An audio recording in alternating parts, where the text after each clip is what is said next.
Hello everyone, welcome to my channel infinity love. तो कैसे हैं आप सब?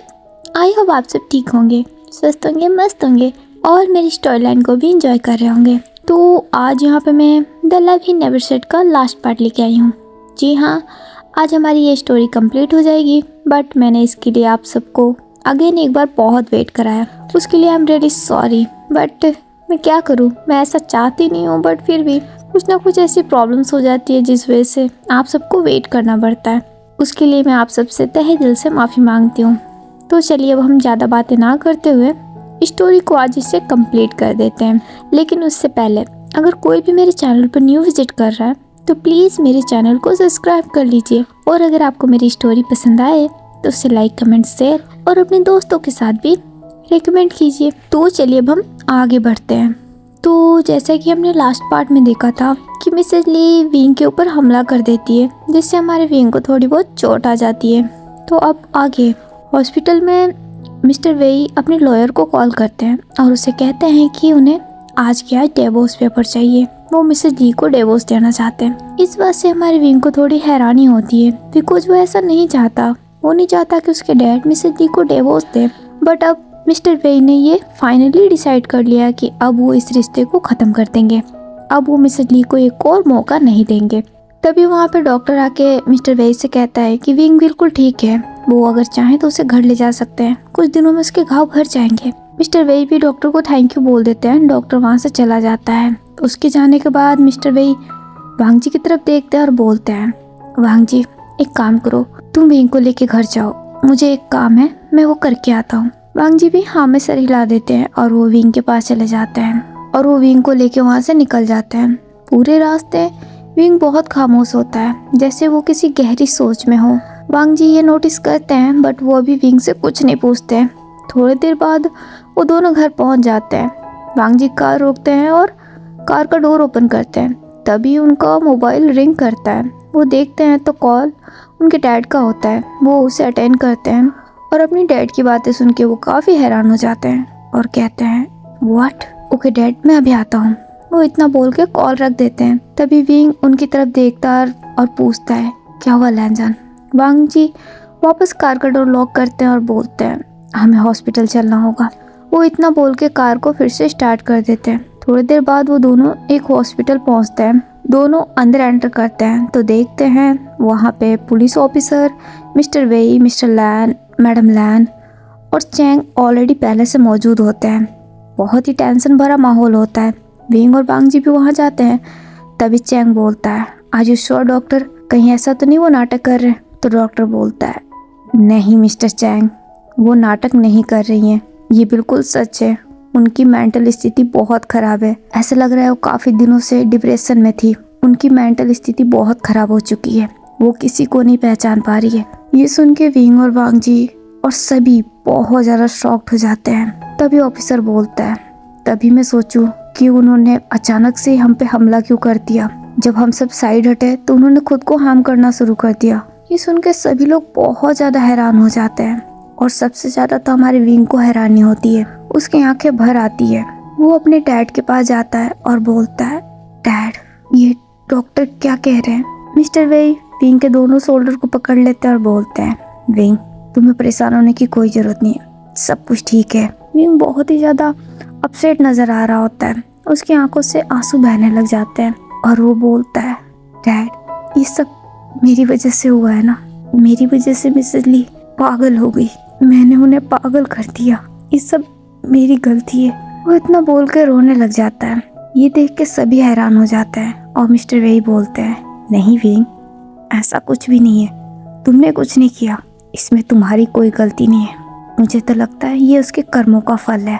तभी मैडम लैन विंग के पास आती है और बोलती है, विंग तुम्हें ऐसा क्यों लगता है कि ये सब तुम्हारी वजह से हुआ है? तुमने तो कुछ नहीं किया।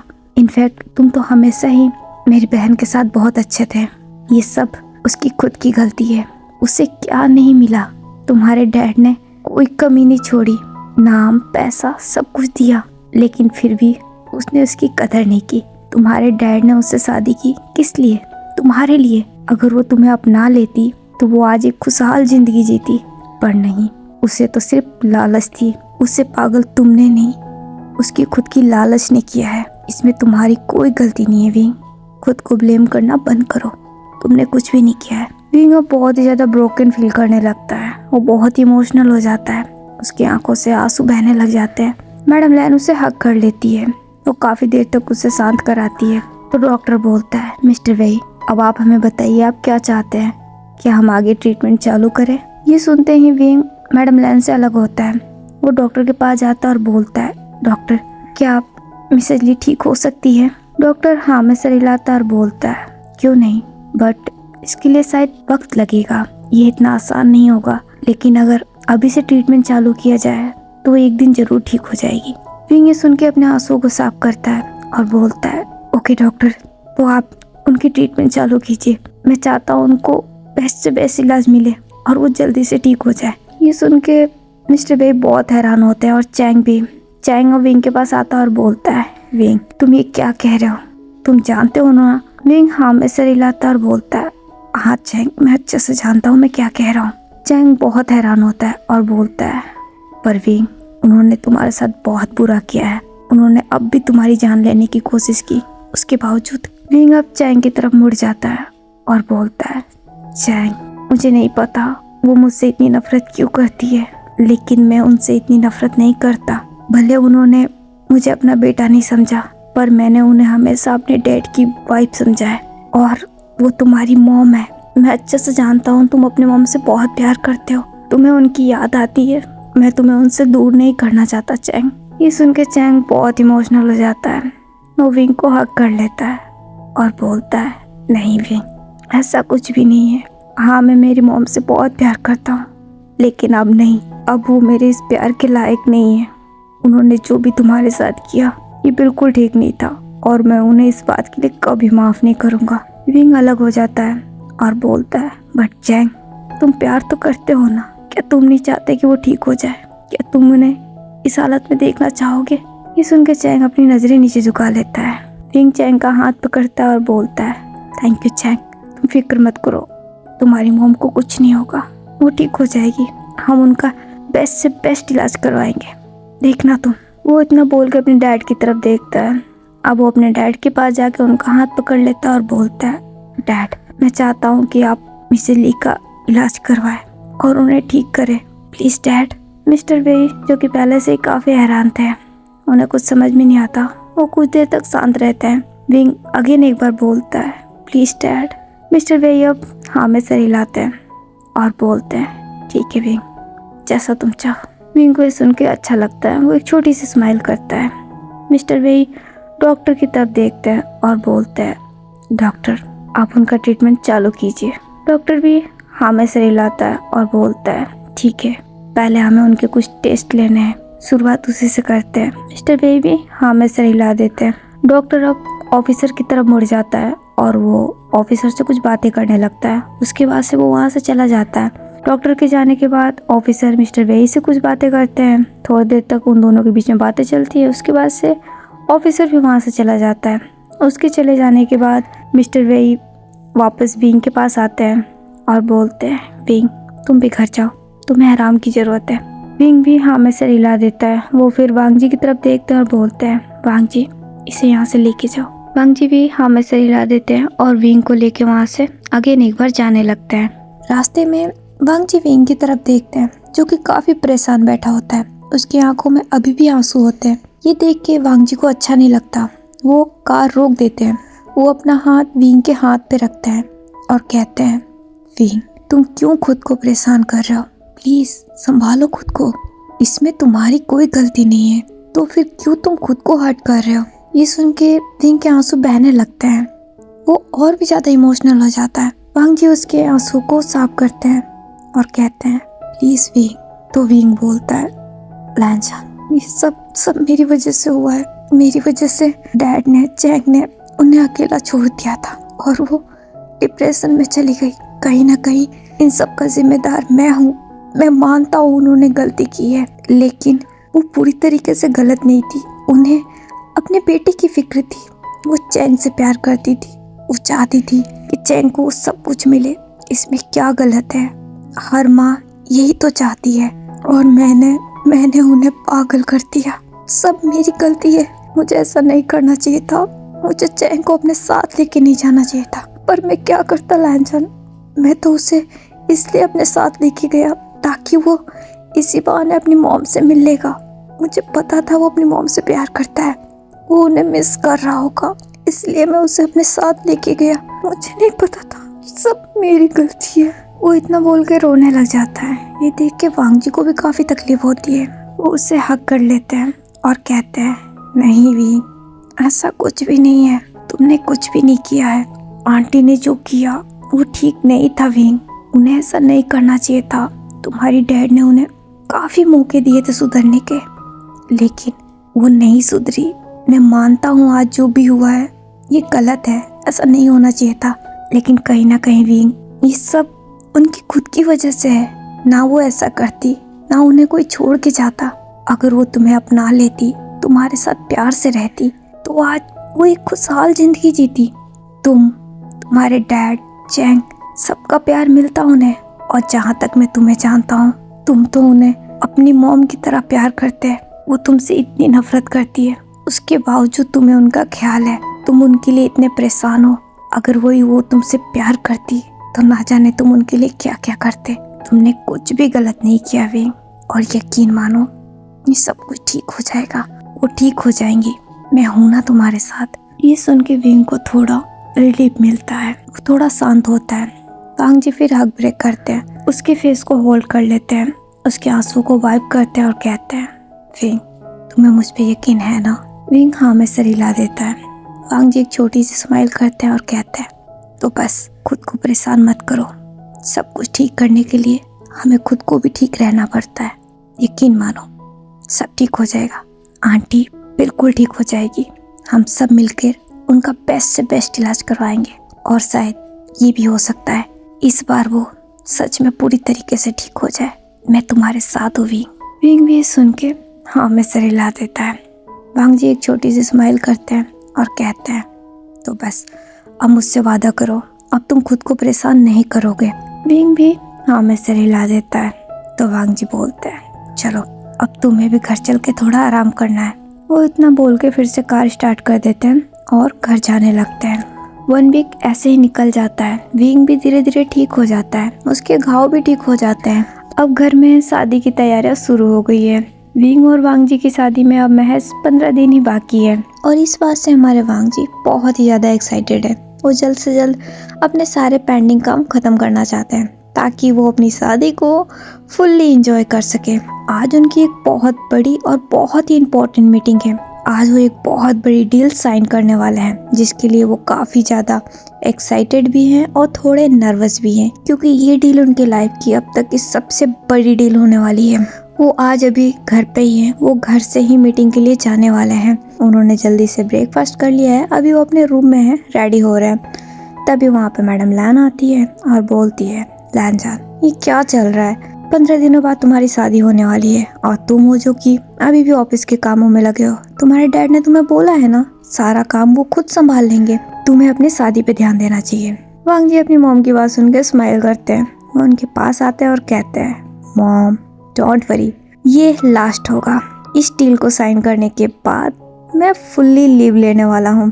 आपको क्या लगता है मैं अपनी शादी को एंजॉय नहीं करूँगा? मैं उसे एंजॉय करने के लिए काफ़ी एक्साइटेड हूँ। बट मॉम, ये डील मेरा एक सपना है। इस डील को साइन करने के बाद मैं वो अचीव कर लूँगा जिसे मैं करना चाहता हूँ। ये डील डैड का भी सपना है और मैं उनके सपने को पूरा करना चाहता हूँ। बस आज की बात है, उसके बाद से आप देखना मैं कैसे लीव लेता हूँ। ये सुन के मैडम लैन भी स्माइल करती है और वांग जी के फेस को होल्ड कर लेती है और बोलती है, तुम्हें पता है मुझे तुम पे बहुत प्राउड है। मैं बहुत लकी फील करती हूँ कि तुम मेरे बेटे हो। सच में तुमने मेरा और अपने डैड का सर फख्र से ऊंचा कर दिया। तुम्हारी जैसी औलाद मिलना वाकई किस्मत की बात है और मैं बहुत खुशकिस्मत हूँ। वो इतना बोल के उनके फोrehead पे किस करती है। ये सुन के हमारे वांग जी को भी काफ़ी खुशी होती है। वो भी एक प्यारी सी स्माइल करते हैं। तभी उनके डोर पे नॉक होता है। दोनों उधर देखते हैं तो वहाँ पे साउथ सिंचन खड़ा होता है। वो मीटिंग के लिए ही आया होता है, वो वांग जी के साथ जाने वाला है। वांग जी उसे देख के स्माइल करते हैं और कहते हैं, तुम आ गए? साउथ सिंचन भी एक नर्वसली स्माइल करता है और बोलता है, मॉर्निंग सर। तो वांग जी बोलते हैं गुड मॉर्निंग, तुम 2 मिनट वेट करो, मैं अभी रेडी होता हूँ, फिर चलते हैं। साउथ सिंचन भी हाँ में सर हिला देता है और वो वहीं गेट पे खड़ा रहता है। तभी मैडम लैन बोलती है ठीक है, अब जल्दी से रेडी हो जाओ। वांग जी हाँ में सर हिला देते हैं। मैडम लैन वहाँ से चली जाती है।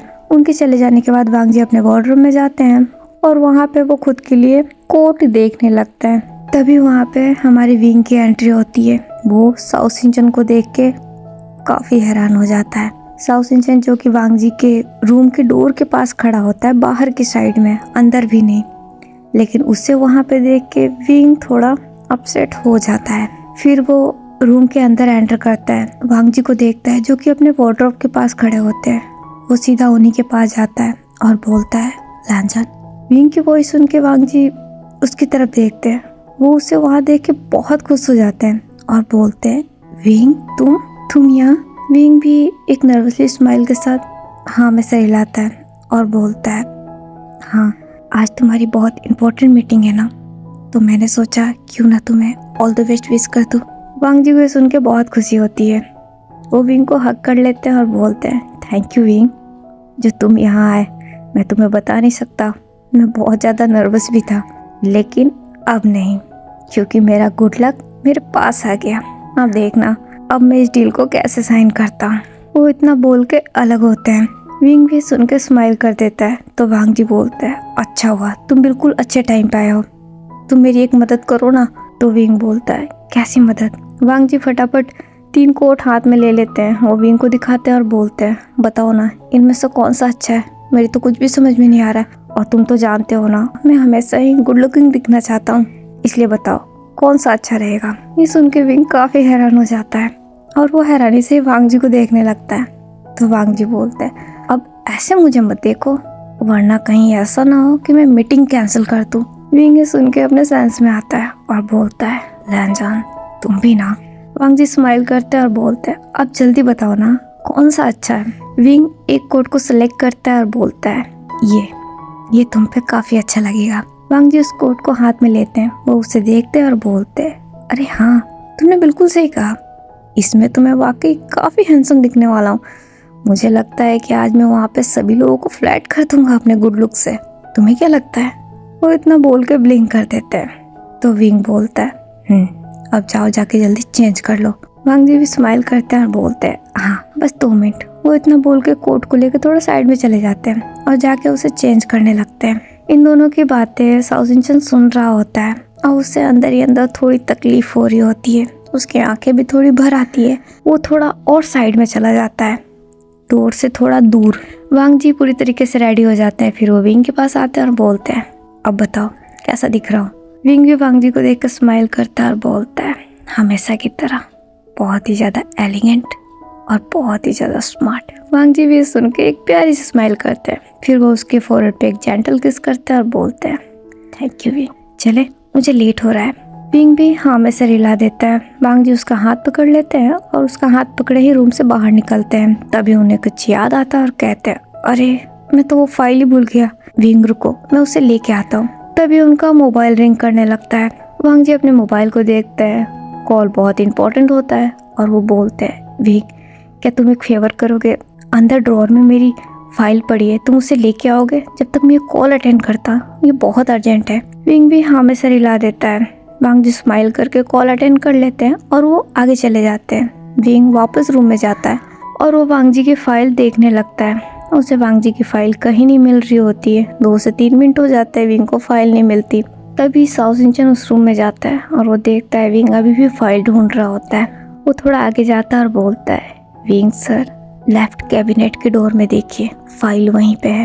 ये सुन के विंग थोड़ा हैरान हो जाता है।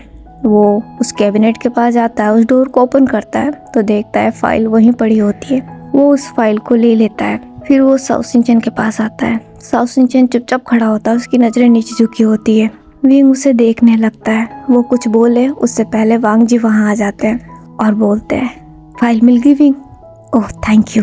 वो इतना बोल के उसके हाथों से फाइल ले लेते हैं। फिर वो साउथ सिंचन को देखते और बोलते हैं साउथ सिंचन चले। साउथ सिंचन भी हाँ में सर हिला देता है और वो जाने लगता है। वांग जी फिर विंग की तरफ देखते हैं। वो उसके पास जाते हैं और बोलते हैं विंग मैं जल्दी वापस आऊँगा, अपना ख्याल रखना। विंग भी हाँ में सर हिला देता है। वांग जी अगेन एक बार उसके फोरहेड पे एक छोटी सी किस करते हैं और वो वहाँ से जाने लगते हैं। विंग वांग जी को जाते हुए देखने लगता है। थोड़ी देर बाद वांग जी और साओ सिंचन उस जगह पे पहुँचते हैं जहाँ पे उनकी मीटिंग होती है। उनकी मीटिंग स्टार्ट हो जाती है। कुछ घंटों बाद वांग जी की मीटिंग कंप्लीट हो जाती है। वांग जी वो डील साइन कर लेते हैं। वो काफ़ी खुश होते हैं इस बात से और वो सबसे पहले विंग को कॉल करके बताते हैं। विंग भी काफ़ी खुश होता है। वांग जी साथ साथ ये भी बताते हैं कि उन्हें थोड़ी देर के लिए ऑफिस भी जाना होगा, उसके बाद वो फ्री होके घर आएंगे। विंग ओके कर देता है। वांग जी फिर वहाँ से निकल कर सीधा अपने ऑफिस पहुँचते हैं। ऑफिस जाने के बाद वांग जी अपने केबिन में होते हैं, तभी वहाँ पे नॉक होता है। वो कमिंग बोलते हैं तो देखते हैं वहाँ पे साओ सिंचन होता है। वो काफ़ी खुश होता है और वो एक वांग जी के लिए फ्लावर बुके लेके आया हुआ होता है। वो वांग जी के पास आके उन्हें देता है और बोलता है, सर कॉन्ग्रेचुलेशन। वांग जी उसकी तरफ देखते हैं। वो उसे देख के स्माइल करते हैं और बोलते हैं, थैंक यू साओ सिंचन। वैसे ये जीत मेरे अकेले की नहीं है, हम सब की है। तुमने भी मेरा काफी साथ दिया है। ये सुन के साओ सिंचन को भी काफी अच्छा लगता है। वो भी एक प्यारी सी स्माइल करता है। तो वांग जी बोलते हैं, अच्छा हुआ तुम आ गए, अभी मैं तुम्हें ही बुलाने वाला था। तो साओ सिंचन बोलता है, क्या हुआ सर, कोई काम है? वांग जी स्माइल करते हैं और बोलते हैं, नहीं कोई काम नहीं है। एक्चुअली मुझे तुमसे कुछ कहना है। आज के बाद तुम्हें ये सब करने की कोई जरूरत नहीं है। ये सुन के साओ सिंचन काफी हैरान हो जाता है और बोलता है, क्यों सर, क्या आप मुझे नौकरी से निकाल रहे हैं? ये सुन के वांग जी स्माइल करते हैं और बोलते हैं, बिल्कुल नहीं, मैं इतना पागल नहीं हूँ। मैं तुम्हें नौकरी से क्यों निकालूंगा भला? तुम्हारे जैसे मेहनती लॉयल एम्प्लॉयड मिलना कोई आसान बात नहीं है। मैं तो तुम्हें तुम्हारी मेहनत का रिवॉर्ड देना चाहता हूँ। वो इतना बोल के उसे एक एम्बुलेंस देते हैं। उसे देख के साओ सिंचन और भी ज्यादा हैरान हो जाता है। वो उस एम्बुलेंस को हाथ में लेता है और बोलता है, ये क्या है सर? तो वांग जी बोलते हैं, खुद खोल के देख लो। साओ सिंचन उस एम्बुलेंस को खोलता है। उसके अंदर एक पेपर होता है। वो उसे रीड करता है। वो उसे रीड करके और भी ज्यादा हैरान हो जाता है और हैरानी से वांग जी को देखने लगता है। तो वांग जी बोलते हैं, क्या हुआ, तुम खुश नहीं हो? साओ सिंचन की आंखों में आंसू आ जाते हैं। वो उस पेपर को फोल्ड करता है और बोलता है, पर क्यों सर, क्या मुझसे कोई गलती हुई है? आप मुझे खुद से दूर क्यों कर रहे हैं? ये सुन के वांग जी की स्माइल फेड हो जाती है। अब वो थोड़े सीरियस हो जाते हैं। वो सीरियसली ही उसके पास आते हैं और बोलते हैं, मैं तुम्हें दूर नहीं कर रहा हूँ, मैं तुम्हें तुम्हारी असली जगह पे ले जा रहा हूँ। क्या तुम नहीं चाहते कि तुम अपने लाइफ में कुछ अचीव करो? क्या तुम ऐसे ही हमेशा मेरे असिस्टेंट बने रहना चाहते हो? क्या तुम्हें तुम्हारी लाइफ में तरक्की नहीं करनी? ये सुन के साओ सिंचन अपनी नजरें नीचे झुका लेता है। तो वांग जी बोलते हैं, साओ सिंचन, मुझे गलत मत समझना। मैं जानता हूँ कि तुम्हारे दिल में क्या है। एक्चुअली में ये सब मेरी गलती है। मैंने ही तुम पे पहले ध्यान नहीं दिया। अगर मैंने ध्यान दिया होता तो आज जो तुम्हारे साथ हो रहा है वो नहीं होता। पर मैं क्या करूँ, मैं खुद अपनी मुश्किलों में इतना उलझा हुआ था कि मैं कभी किसी चीज़ पे ठीक से ध्यान नहीं दे पाया। मुझे अच्छे से याद है, तुमने मेरा हर कदम पे बहुत साथ दिया है, बहुत सपोर्ट किया है। मैं तो अपने गम को भुलाने के लिए खुद को बिजी रख रहा था, दिन रात काम कर रहा था, लेकिन मैंने इस बात पे कभी ध्यान नहीं दिया कि मैं अपनी वजह से तुम्हें भी परेशान कर रहा हूँ। मेरी वजह से कई बार तुम रात रात भर यहाँ ऑफिस में रुके हो। कई बार मैं जब ओवर ड्रंक हो गया हूँ तो वो तुम ही थे जिसने मुझे संभाल के मुझे घर ले जाके छोड़ा। तुमने मेरा बहुत ख्याल रखा है, बल्कि ये तुम्हारा काम नहीं था, लेकिन उसके बावजूद भी तुमने मेरा साथ दिया है, मेरा ख्याल रखा है। अब मेरी बारी है। साओ सिंचन, मैं चाहता हूँ कि तुम अपने लाइफ में कुछ अचीव करो और तुम मेरे असिस्टेंट बन के कुछ भी अचीव नहीं कर पाओगे। इसीलिए मैंने तुम्हें असिस्टेंट के पोस्ट से हटा के इस कंपनी का मैनेजर बना दिया है, क्योंकि मुझे कोई ऐसा चाहिए जो मेरे सारे काम को अच्छे से संभाले, और ये तुम्हारे अलावा कोई और नहीं कर सकता। तुम तो अच्छे से जानते हो, अभी कुछ ही दिनों बाद मेरी शादी होने वाली है, तो उस दौरान मैं ऑफिस बहुत कम ही आ पाऊंगा। मैंने विंग से वादा किया है, मैं एक लंबी छुट्टी पे जाऊंगा उसके साथ। इसलिए मैं चाहता हूँ मेरे जाने के बाद मेरा काम ना रुके। इसलिए मैं तुम्हें मैनेजर बना रहा हूँ, ताकि मेरे एब्सेंस में तुम मेरा सारा काम संभालो, और मुझे पूरा यकीन है तुम ये कर सकते हो। ये सुन के साओ सिंचन को बहुत दुख होता है, काफी तकलीफ होती है उसे। उसकी आंखों से आंसू बहने लगते हैं। ये देख के वांग जी को भी थोड़ा बुरा लगता है और वो बोलते हैं, अगर तुम्हें ये मंजूर नहीं तो तुम मना कर सकते हो, पर ऐसे रो तो नहीं। अगर मुझसे कोई गलती हुई है तो मुझे माफ कर दो। ये सुन के साओ सिंचन अपने आंसुओं को साफ करता है और बोलता है, नहीं सर, आपको मुझसे माफी मांगने की कोई जरूरत नहीं है। आपने कुछ भी गलत नहीं किया, पर मैं आपका असिस्टेंट ही बना रहना चाहता हूँ, मुझे मैनेजर नहीं बनना है। मैं आपके साथ रहना चाहता हूँ सर। ये सुन के वांग जी एक हल्की सी स्माइल करते हैं। अब वो उसके काफ़ी पास आ जाते हैं। वो अपना हाथ उसके शोल्डर पे रखते हैं और बोलते हैं, साओ सिंचन, पर इससे तुम्हें क्या हासिल होगा सिवाय तकलीफ के? तुम ये बात बहुत अच्छे से जानते हो कि मैं विंग से प्यार करता हूँ, बहुत ज़्यादा, और विंग भी मुझसे बहुत प्यार करता है। मैं मानता हूँ कहीं ना कहीं गलती मेरी रही है। मुझे तुम्हारी फीलिंग्स को पहले ही देख लेना चाहिए था। अगर मैं पहले देख लेता तो शायद मैं तुम्हें उसी समय रोक देता और आज बात यहाँ तक नहीं पहुँचती। लेकिन उस समय मैं अलग ही दुनिया में खोया हुआ था। लेकिन अब मुझे समझ में आ गया है साओ सिंचन, इसी में तुम्हारी भलाई है और विंग की भी। मैं अच्छे से जानता हूँ, भले विंग ने कभी इस बात का जिक्र नहीं किया, लेकिन कहीं ना कहीं उसे इस बात से काफ़ी फर्क पड़ता है, जो कि मैं नहीं चाहता। मैं नहीं चाहता कि मेरी वजह से वो बिल्कुल भी परेशान रहे या उसे किसी प्रकार की इनसिक्योरिटी हो। मैं उसे खुश देखना चाहता हूँ। ये सुन के साओ सिंचन को थोड़ा बुरा लगता है, उसे थोड़ा सा गुस्सा भी आता है और वो कहता है, ओह अब समझा, तो ये सब कुछ आप विंग सर के लिए कर रहे हैं, है ना, ताकि वो खुश रहे, उन्हें कोई इनसिक्योरिटी ना हो। बट सर, उन्हें इनसिक्योरिटी किस बात से है? क्या उन्हें आप पे यकीन नहीं या उन्हें आपके प्यार पे यकीन नहीं है? ये सुन के वांग जी को भी थोड़ी हैरानी होती है, बट वो स्माइल करते हैं और बोलते हैं, नहीं साओ सिंचन, तुम गलत समझ रहे हो। विंग को मुझ पे पूरा यकीन है और मेरे प्यार पे भी, लेकिन साथ ही साथ वो मुझसे बहुत ज़्यादा प्यार करता है। और जब हम किसी से बहुत प्यार करते हैं तो ना चाहते हुए भी हमें तकलीफ होती है। और मुझे नहीं लगता तुम्हें इस बात को समझाने की ज़रूरत है। अगर उससे मुझ पे यकीन नहीं होता तो वो मुझसे सवाल करता, वो खुद कहता कि मैं तुम्हें खुद से दूर कर दूं, लेकिन उसने कभी ऐसा नहीं कहा। ये उसका विश्वास ही तो है। ये मेरा फैसला है। मैं नहीं चाहता कि किसी भी वजह से वो अनकंफर्टेबल हो या उसके दिल में कोई झिझक हो। मैं उसे अब कोई तकलीफ नहीं देना चाहता, मैं उसे खुश रखना चाहता हूँ। और यकीन मानो, इसी में तुम दोनों की भलाई है। तुम भी अगर मेरे साथ रहे तो तुम अपने लाइफ में कुछ भी नहीं कर पाओगे, और मैं चाहता हूँ कि तुम तुम्हारी लाइफ में कुछ अचीव करो और मुझसे मूव ऑन करो। तुम्हारे सामने अभी बहुत लंबी लाइफ पड़ी है और तुम्हें इस लाइफ को जीना है, एंजॉय करना है, और वो तुम मेरे असिस्टेंट बन के नहीं कर सकते। साओ सिंचन की आंखों में आंसू आ जाते हैं और वो कहता है, बट सर, मैं यही चाहता हूँ, मुझे आपका असिस्टेंट ही बने रहना है। प्लीज़ इस बात को समझिए। मैं आपसे कुछ नहीं मांग रहा, ना आपका साथ, ना आपका प्यार, क्योंकि मैं अच्छे से जानता हूँ ये मुझे कभी नहीं मिलेगा। आप विंग सर के हैं, पर क्या मैं आपके साथ नहीं रह सकता? प्लीज़ सर, मुझे खुद से दूर मत कीजिए। वांग जी अब अपना दोनों हाथ उसके शोल्डर पे रखते हैं और बोलते हैं, साओ सिंचन, मुझ पे यकीन करो, जो मैं कर रहा हूँ वो तुम्हारे लिए बेहतर है। तुम बेस्ट लाइफ डिजर्व करते हो। ये लाइफ तुम्हारे लिए बेस्ट नहीं है। तुम्हें मूव ऑन करने की ज़रूरत है, और यकीन मानो तुम्हें कोई बेहतर मिलेगा, मुझसे भी कहीं ज़्यादा, जो तुम्हारी फीलिंग्स को समझेगा, जो तुम्हारी फीलिंग्स तुम्हें रिटर्न करेगा, तुम्हारा ख्याल रखेगा, तुमसे प्यार करेगा। ये लाइफ जो तुमने चुना है ये तुम डिजर्व नहीं करते। तुम एक बेहतर लाइफ डिजर्व करते हो। मेरी बात समझने की कोशिश करो। तुमने हमेशा मेरी बात मानी है, एक और लास्ट बार मेरी बात मान कर देखो, फिर तुम खुद कहोगे कि मैंने जो फैसला किया था वो बिल्कुल सही था। साओ सिंचन का दिल बहुत बुरी तरीके से भर आता है, उसे काफ़ी तकलीफ होने लगती है। अब वो अपनी नज़रें झुका लेता है और सिर्फ आंसू बहाने लगता है, जो कि वांग जी को अच्छा नहीं लगता।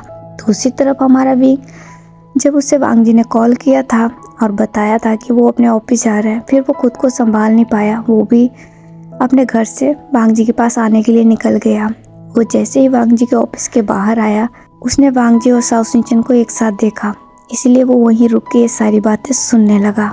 उसे भी ये सुन के काफ़ी हैरानी हुई, पर वांग जी की बातों से उसे काफ़ी खुशी भी हुई। उसकी आंखों में भी आंसू आ गए। वो भी वांग जी को देख रहा है। वांग जी अब साओ सिंचन का हाथ पकड़ लेते हैं और कहते हैं, साओ सिंचन, प्लीज़ एक बार के लिए मेरी बात पे यकीन करके देखो। मैंने जो फैसला किया है वो बिल्कुल सही है। एक बार के लिए मुझ पे यकीन कर लो प्लीज़।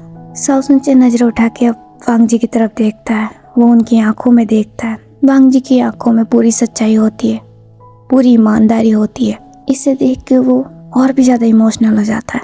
वो वांग जी से अपना हाथ छुड़ाता है, अपने आंसुओं को साफ करता है और कहता है, ठीक है सर, मुझे आपका फैसला मंजूर है, पर मेरी भी एक बात ध्यान से सुन लीजिए। आप चाहते हैं कि मैं अपनी लाइफ से मूव ऑन करूं, तो ठीक है, मैं करूंगा। मैं आपको भूलने की पूरी कोशिश करूंगा सर, बट एक चीज़ मैं कभी नहीं भूलूंगा, वो ये कि आप मेरे पहला प्यार हैं, और पहला प्यार कभी नहीं बदलता सर। चाहे मेरी लाइफ में कोई और भी आ जाए और मैं उससे कितना भी प्यार करूं, पर उससे ये सच कभी नहीं बदलेगा कि आप मेरा पहला प्यार हैं और हमेशा रहेंगे। और मुझे इस बात पे बहुत प्राउड है कि मैंने आपसे प्यार किया। भले मुझे आपका प्यार नहीं मिला, लेकिन मैं आपसे प्यार करके बहुत खुश हूँ, और आपकी खुशी मेरे लिए बहुत मायने रखती है सर। इसीलिए मैं आपके इस फैसले को भी एक्सेप्ट करता हूँ। Thank you sir, thank you so much. वो इतना बोल के एक टूटी सी स्माइल करता है और चुपचाप वहाँ से चला जाता है। ये देख के वांग जी को भी थोड़ा सा हर्ट होता है, बट वो जो भी कर रहे हैं साउथ इंडियन की भलाई के लिए कर रहे हैं। वो भी उसे जाते हुए देखने लगता है। साउथ इंडियन जैसे ही ऑफिस से बाहर निकलता है, तभी उसकी नज़र विंग पे पड़ती है, जो कि वहीं खड़ा होता है। विंग की आंखों में भी आंसू होते हैं। साउथ इंडियन विंग के पास रुक जाता है। वो स्माइल करता है और बोलता है, विंग सर, मुझे समझ में नहीं आ रहा है कि मैं आप पे गुस्सा करूं या आपको थैंक यू बोलूं, पर एक बात तो कहना होगा, सच में आप बहुत ही ज़्यादा लकी है। काश आपकी जगह मैं होता। सर सच में आपसे बहुत प्यार करता है, आप बहुत खुशकिस्मत है सर। आज मुझे आपकी किस्मत से जलन हो रही है, मुझे माफ़ करना सर, पर मैं इस फीलिंग को रोक नहीं पा रहा हूँ। आज आपके कातिल सर ने मुझे खुद से अलग कर दिया। वो गलत नहीं है, मैं उन्हें गलत नहीं बोल रहा हूँ, वो आपसे बहुत प्यार करते हैं, इसीलिए मैं समझता हूँ, मैं आपको भी समझता हूँ, इसमें आपकी भी कोई गलती नहीं है। सारी गलती किस्मत की है। शायद मेरी किस्मत में उनका साथ भी नहीं लिखा, लेकिन मैं खुश हूँ। मैं खुश हूँ इस बात से कि मुझे उनसे प्यार करने का मौका मिला। अगर मुझसे जाने अनजाने में कोई गलती हुई हो तो प्लीज़ मुझे माफ़ कर दीजिएगा विंग सर। Good bye. वो इतना बोलकर चला जाता है। उसकी बातें सुन के विंग को भी काफ़ी हर्ट होता है। उसके लिए उसके चले जाने के बाद विंग अंदर देखता है। वो वांग जी को देखता है। वांग जी जो कि अब मुड़ गए होते हैं। वो जल्दी से ऑफिस के अंदर एंटर कर जाता है और जाके अचानक से वांग जी को हक कर लेता है। इससे वांग जी थोड़े सरप्राइज हो जाते हैं और बोलते हैं, विंग। विंग वांग जी को टाइटली हक करता है और बोलता है, आई लव यू लैनसन, I love you so much. मुझे नहीं पता था कि तुम मुझसे इतना प्यार करते हो। वांग जी सुनकर स्माइल करते हैं। वो भी विंग को टाइटली हक बैक करते हैं और बोलते हैं, अभी तो तुम्हें पता ही नहीं है कि मैं तुमसे कितना प्यार करता हूँ। ये सुन के विंग हक ब्रेक करता है। उसकी आंखें पूरे आंसुओं से भरी हुई होती है। वो स्माइल करता है और बोलता है, मैं चाहता हूँ, मुझे यकीन है तुम मुझसे बहुत प्यार करते हो और मैं भी तुमसे बहुत प्यार करता हूँ। वांग जी विंग के आंसुओं को साफ करते हैं। फिर वो उसके फोrehead पे किस करता है और बोलता है, अगर ऐसा है फिर तो ये मेरे लिए बहुत अच्छी बात है। तुम्हें नहीं लगता मैं काफ़ी लकी हूँ? तो विंग बोलता है, नहीं, मैं लकी हूँ कि मुझे तुम मिले। मुझे तुम्हारे जैसा कोई और मिल ही नहीं पाता, इसीलिए मुझे तुम्हें खोने से डर लगता है। लेकिन अब मुझे पता है तुम सिर्फ मेरे हो और हमेशा सिर्फ मेरे ही रहोगे। वांग जी भी विंग के फेस को होल्ड कर लेते हैं और कहते हैं, मैं सिर्फ तुम्हारा हूँ और हमेशा सिर्फ और सिर्फ तुम्हारा रहूँगा, क्योंकि मैं तुमसे बहुत प्यार करता हूँ, समझे? विंग भी स्माइल के साथ हाँ में सर हिलाता है। वांग जी उससे हक कर लेते हैं। फिर वो हक ब्रेक करते हैं और बोलते हैं, लो, जैसा कि मैंने तुमसे वादा किया था, अब मैंने अपना सारा पेंडिंग काम पूरा कर लिया है। अब कल से मेरा सारा वक्त सिर्फ तुम्हारे लिए होगा। अभी कुछ ही दिनों में हमारी शादी होने वाली है, इसलिए मैंने कुछ प्लान किया है। हमें बहुत सारी शॉपिंग करनी है और भी बहुत सारे काम, तो इसीलिए कल से मैं और तुम अपना सारा फोकस अपनी शादी पे करेंगे। क्या कहते हो? विंग भी स्माइल के साथ हाँ में सर हिला देता है। तो वांग जी बोलते हैं, फिलहाल पहले घर चलते हैं, मॉम डैड को ये गुड न्यूज़ देना है और उसके बाद दोनों मिलकर आगे की प्लानिंग करेंगे। विंग भी हाँ में सर हिला देता है। वांग जी स्माइल करते हुए उसका हाथ पकड़ लेते हैं और उसे लेके वहाँ से जाने लगते हैं। 2 दिन बाद सभी लोग एक साथ मिलके शॉपिंग करने जाते हैं। विंग, वांग जी, चैंग, वेंचिंग, चिचेन, मिमी सभी लोग मॉल पहुँचते हैं और अपनी अपनी शॉपिंग करने लगते हैं। सिचेन जिसका यहाँ आने का बिल्कुल मन नहीं था, उन्हें कोई शॉपिंग नहीं करनी थी, बट उन्हें वांग जी जिद करके अपने साथ लाए ताकि वो अकेले ना रहे। सभी लोग अपनी अपनी शॉपिंग में लग जाते हैं। सिचेन एक साइड में खड़े होते हैं। तभी उनकी नज़र टैक्सीडो सेक्शन में जाती है। उन्हें वहाँ पे एक टैक्सीडो बहुत पसंद आती है। वो फिर उसे देखने के लिए उसके पास चले जाते हैं। वो उस टैक्सीडो को देखने लगते हैं। उन्हें वो काफ़ी पसंद आती है। वो उसे देख के उसमें मेंग्याओ को इमेजिन करने लगते हैं। वो सोचते हैं कि अगर ये टैक्सीडो मेंग्याओ पहनेगा तो वो कितना प्यारा दिखेगा। वो उसे देख के ही मुस्कुरा रहे होते हैं। तभी उनके कानों में एक बहुत फैमिलियर आवाज़ सुनाई देती है, जिससे वो अपने ड्रीम से बाहर आते हैं। ये आवाज़ मेंग्याओ की होती है, जो कि ठीक उन्हीं के अपोजिट साइड में खड़ा होता है। उसकी वॉइस सुन के सिचेन वहाँ के टैक्सीडो को थोड़ा सा साइड करते हैं तो देखते हैं वहाँ पे सच में मेंग्याओ ही होता है और उसके साथ में शुयांग होता है। वो दोनों भी टैक्सीडो ही सिलेक्ट कर रहे होते हैं। वो मेंग्याओ को देख के थोड़ा सरप्राइज हो जाता है। मेंग्याओ की नज़र भी सिचेन पे जाती है। वो भी सिचेन को वहाँ देख के थोड़ा सरप्राइज हो जाता है। तभी शुयांग सिचेन को देखता है और बोलता है, सिचेन तुम यहाँ? सिचेन अब उसकी तरफ देखते हैं और बोलते हैं, हाँ वो मैं वांग जी के साथ आया था, वो यहाँ पे शॉपिंग करने आया है। शुयांग स्माइल करता है और बोलता है, ये तो बहुत अच्छी बात है, हम भी यहाँ पे शॉपिंग करने ही आए हैं। वैसे अच्छा हुआ तुम मुझे यहीं मिल गए, मुझे तुम्हें इनवाइट करना था। ये सुन के सिचेन थोड़े हैरान हो जाते हैं और बोलते हैं, इनवाइट किस लिए? तो शुयांग बोलता है, वो मैं शादी कर रहा हूँ और मैं चाहता हूँ कि तुम सब मेरी शादी अटेंड करो। ये सुन के तो सिचेन को बहुत बड़ा शॉक लगता है और वो मेंग्याओ की तरफ देखने लगते हैं, जो कि ऑलरेडी उन्हें ही देख रहा होता है। तो शुयांग बोलता है, तुम जरूर आना, ठीक है? वैसे तो मैं तुम्हारे घर भी आऊँगा इनविटेशन देने, लेकिन मैं तुम्हें यहाँ पर्सनली इनवाइट कर रहा हूँ। सिचेन अब उसकी तरफ देखते हैं और बोलते हैं, आप शादी कर रहे हैं इतनी अचानक, कब है आपकी शादी? तो शुयांग बोलता है, वांग जी की शादी के ठीक एक दिन बाद। वैसे डेट तो हमारी भी उसी दिन की निकली थी, लेकिन तुम्हें पता है ना, मेंग्याओ ये शादी अटेंड करना चाहता था। वो अपने बेस्ट फ्रेंड की शादी बिल्कुल मिस नहीं कर सकता था, इसीलिए फिर मैंने नेक्स्ट डे अपनी शादी फिक्स कर दी। ये सुन के सिचेन को तो काफ़ी हर्ट होता है। उनका दिल काफ़ी टुकड़ों में टूट जाता है, लेकिन फिर भी वो खुद को संभालते हुए एक फेक स्माइल के साथ अपना हाथ आगे बढ़ाते हैं और बोलते हैं, कॉन्ग्रेचुलेशन सर। शुयांग भी स्माइल के साथ उनसे हाथ मिला लेता है। फिर सिचेन मेंग्याओ की तरफ देखते हैं। वो अपना हाथ उसके सामने भी बढ़ाते हैं और बोलते हैं, congratulation, I am happy for you. ये सुन के मेंग्याओ को थोड़ी हैरानी होती है और वो हैरानी से ही सिचेन को देखने लगता है। वो अपना हाथ आगे नहीं बढ़ाता। ये देख शुयांग उसके शोल्डर पे हाथ रखता है और बोलता है, याओ सिचेन तुम्हें कॉन्ग्रेचुलेट कर रहा है, उससे थैंक यू तो बोलो। मेंग्याओ वो अपने सेंस में आता है।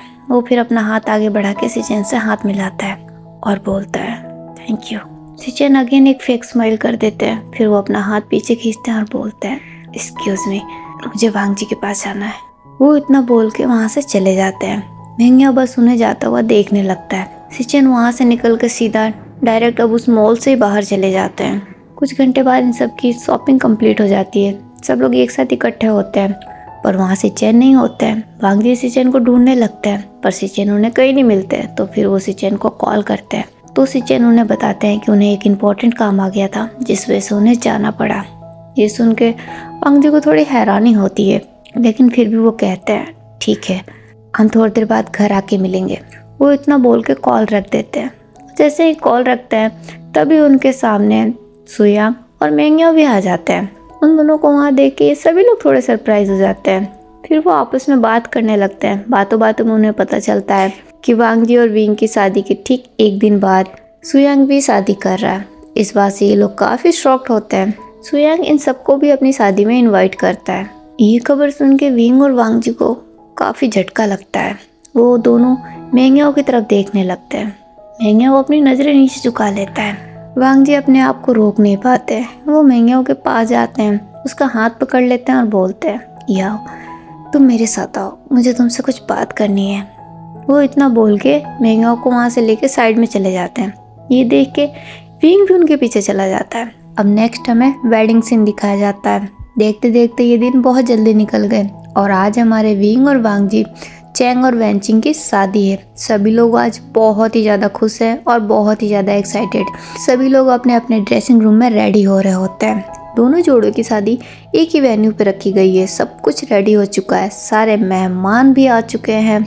इस शादी में काफ़ी बड़े बड़े लोगों को इनवाइट किया गया होता है। मैडम लैन भी आज बहुत ज़्यादा खुश है। उनकी खुशियों का तो ठिकाना नहीं है। फाइनली आज उनके बेटे की शादी हो रही है। वो अभी विंग के पास है। विंग रेडी हो रहा है और वो उसे रेडी होते हुए देख रही है। वहाँ पे मेंग्याओ भी है। दूसरी तरफ हमारे वांगजी भी रेडी हो रहे हैं और उनके पास है अभी सिचेन और मिमी। वांगजी आज काफ़ी खुश नज़र आ रहे हैं। मिमी उन्हें बहुत छेड़ रही है और वांगजी सिर्फ ब्लश कर रहे हैं। दूसरी तरफ चैंग भी अपने ड्रेसिंग रूम में रेडी हो रहा होता है। वो भी आज काफ़ी खुश होता है और उसके पास मिस्टर वेई होते हैं। थोड़ी देर बाद ये तीनों पूरी तरीके से रेडी हो जाते हैं। पहले वेडिंग चैंग और वैनचिंग की होती है। वो दोनों स्टेज पे जाते हैं। उनकी वेडिंग सेरेमनी कंप्लीट हो जाती है। फिर नेक्स्ट बारी आती है हमारे विंग और वांगजी की। विंग अपने डैड और मैडम लैन के साथ स्टेज पे पहुंचता है, जहाँ पे वांगजी पहले से मौजूद होते हैं। मिस्टर वेई विंग का हाथ वांगजी के हाथ में देते हुए कहते हैं, वांगजी, वैसे तो मुझे पूरा विश्वास है कि तुम विंग का ख्याल बहुत अच्छे से रखोगे, लेकिन फिर भी उसके पिता होने के नाते मैं तुमसे कहना चाहता हूँ कि तुम हमेशा उसके साथ रहना और उसका ख्याल रखना। वांगजी भी स्माइल के साथ हाँ में सर हिला देते हैं। उसके बाद विंग और वांगजी की भी वेडिंग रिचुअल शुरू हो जाते हैं। थोड़ी देर बाद इन दोनों की वेडिंग भी कंप्लीट हो जाती है। सभी लोग बहुत खुश होते हैं, जश्न मना रहे होते हैं, सिवाय एक के, हमारे सिचेन। वो वैसे तो काफ़ी खुश है अपने भाई के लिए, लेकिन दिल ही दिल में वो काफ़ी तकलीफ में भी है। उन्हें काफ़ी हर्ट भी हो रहा होता है। वो बार बार ना चाहते हुए भी मेंग्याओ की तरफ देख रहे होते हैं। उसे हंसता देख उन्हें खुशी भी हो रही होती है और दर्द भी हो रहा होता है। उनकी आंखों में आंसू आ जाते हैं। वो अपने आंसुओं को साफ करते हैं। फिर वो वांगजी की तरफ देखते हैं, जो कि अभी अपने मॉम डैड के साथ होते हैं। वो हंस रहे होते हैं। उन्हें देख के सिचेन एक टूटी सी स्माइल करते हैं और कहते हैं, वांगजी, मुझे माफ़ करना। मैं तुम्हें बिन बताए हुए ये फैसला कर रहा हूँ, पर मैं मजबूर हूँ। मुझे उम्मीद है तुम मुझे समझोगे। मैं जानता हूँ तुम मुझसे काफ़ी नाराज़ होगे, लेकिन मेरे पास अब कोई दूसरा रास्ता नहीं है। मैं इस दर्द को नहीं बर्दाश्त कर सकता, इसीलिए मुझे ये करना ही होगा। मुझे माफ़ करना मेरे भाई। मैं तुमसे वादा करता हूँ, मैं तुम्हें मना लूँगा। I am sorry. वो इतना बोलते हैं तो उनके आंखों से फिर से एक बार आंसू गिर जाते हैं। फिर वो मैडम लैन की तरफ देखते हैं, मिस्टर लैन की तरफ देखते हैं। वो उन दोनों को भी देख के सॉरी कहते हैं। फिर वो विंग की तरफ देखते हैं और लास्ट में फिर एक बार मेंग्याओ की तरफ, जो कि विंग के पास ही खड़ा होता है। वो उसे देखते हैं और कहते हैं, गुड बाय मेंग्याओ, अपना ख्याल रखना। मैं तुम्हारे लिए दुआ करूँगा, तुम हमेशा खुश रहो। वो इतना बोल के वहाँ से चले जाते हैं। हमें एयरपोर्ट का सीन दिखाया जाता है। सिचेन अभी एयरपोर्ट पे होते हैं। उन्होंने ये डिसाइड किया है कि वो अब इस शहर को छोड़ देंगे। अब वो यहाँ नहीं रहना चाहते हैं, क्योंकि जब तक वो यहाँ रहेंगे मेंग्याओ की यादें उन्हें परेशान करती रहेगी। वो जब मेंग्याओ को देखेंगे उन्हें तकलीफ होगी। इसीलिए उन्होंने डिसाइड किया कि अब वो इस शहर को ही छोड़ देंगे और उन्होंने इस बारे में किसी को नहीं बताया। ये फैसला उन्होंने अचानक से ही लिया। वो इससे पहले ही चले जाना चाहते थे, लेकिन वांगजी की वेडिंग की वजह से वो अब तक रुके हुए थे। एयरपोर्ट में अनाउंसमेंट हो जाता है कि यूएस जाने वाली फ्लाइट आ चुकी है। ये सुन के सिचेन उठ के खड़े हो जाते हैं। वो अपना लगेज लेते हैं और वो वहाँ से जाने लगते हैं। वो थोड़ा सा आगे जाते हैं, तभी उन्हें एक आवाज़ सुनाई देती है जो उनसे कहती है, क्या तुम अकेले ही चले जाओगे? वो ये सुन के रुक जाते हैं। आवाज़ बहुत जानी पहचानी है। ये आवाज़ जो सिचेन की दिल की धड़कनें बढ़ा देती है। ये आवाज़ किसी और की नहीं, मेंग्याओ की होती है। वो पलट के पीछे देखते हैं तो वहाँ सच में मेंग्याओ खड़ा होता है। उसकी आंखों में भी आंसू होते हैं। मेंग्याओ को वहाँ देख के सिचेन बहुत हैरान हो जाते हैं। मेंग्याओ सिचेन के पास आता है और कहता है, क्या तुम ऐसे ही चले जाओगे? सिचेन अब थोड़े कंफ्यूज हो जाते हैं। उन्हें कुछ समझ में नहीं आता, लेकिन वो काफ़ी इमोशनल होते हैं। उनकी आंखों में आंसू आ जाते हैं और जल्दी से अपने आंसुओं को साफ करते हैं और कहते हैं, याओ, तुम यहाँ? मेंग्याओ एक स्टेप और आगे लेता है और कहता है, तुमने इतना बड़ा फैसला कर लिया और मुझे बताया तक नहीं। क्या तुम्हें लगता है जो तुम कर रहे हो वो सही है? सिचेन बहुत ज़्यादा कंफ्यूज हो जाते हैं और कहते हैं, मैं कुछ समझा नहीं। तुम कहना क्या चाहते हो और तुम यहाँ क्या कर रहे हो? मैंगे अब डायरेक्टली सीजन का कॉलर पकड़ लेता है और कहता है, ज़्यादा ओवर स्मार्ट मत बनो। तुमने क्या सोचा था कि तुम मुझे यहाँ छोड़ के चले जाओगे बिना कुछ बताए और मैं तुम्हें ऐसे ही जाने दूंगा? तुम खुद को समझते क्या हो?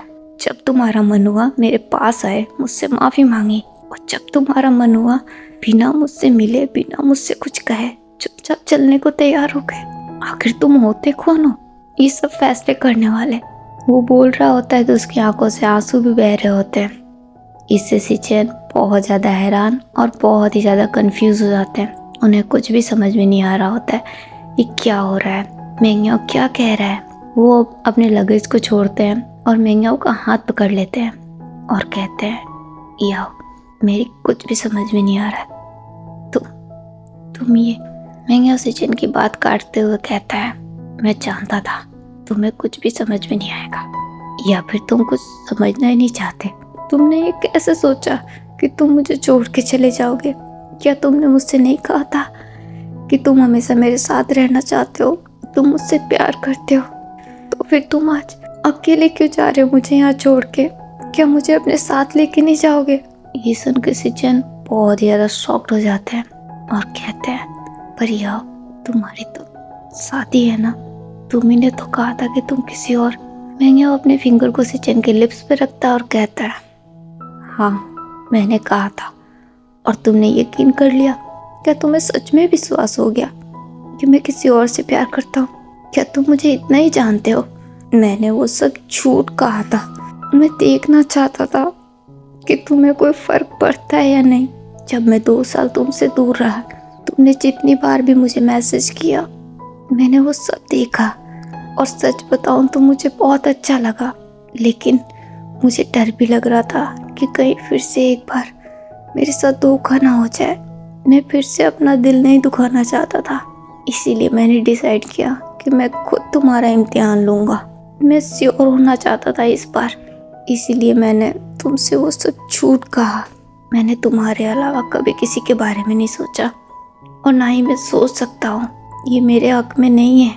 प्यार सिर्फ एक बार ही होता है और वो मैंने कर लिया है तुमसे। तुम्हारे अलावा मैं कभी किसी से प्यार नहीं कर सकता।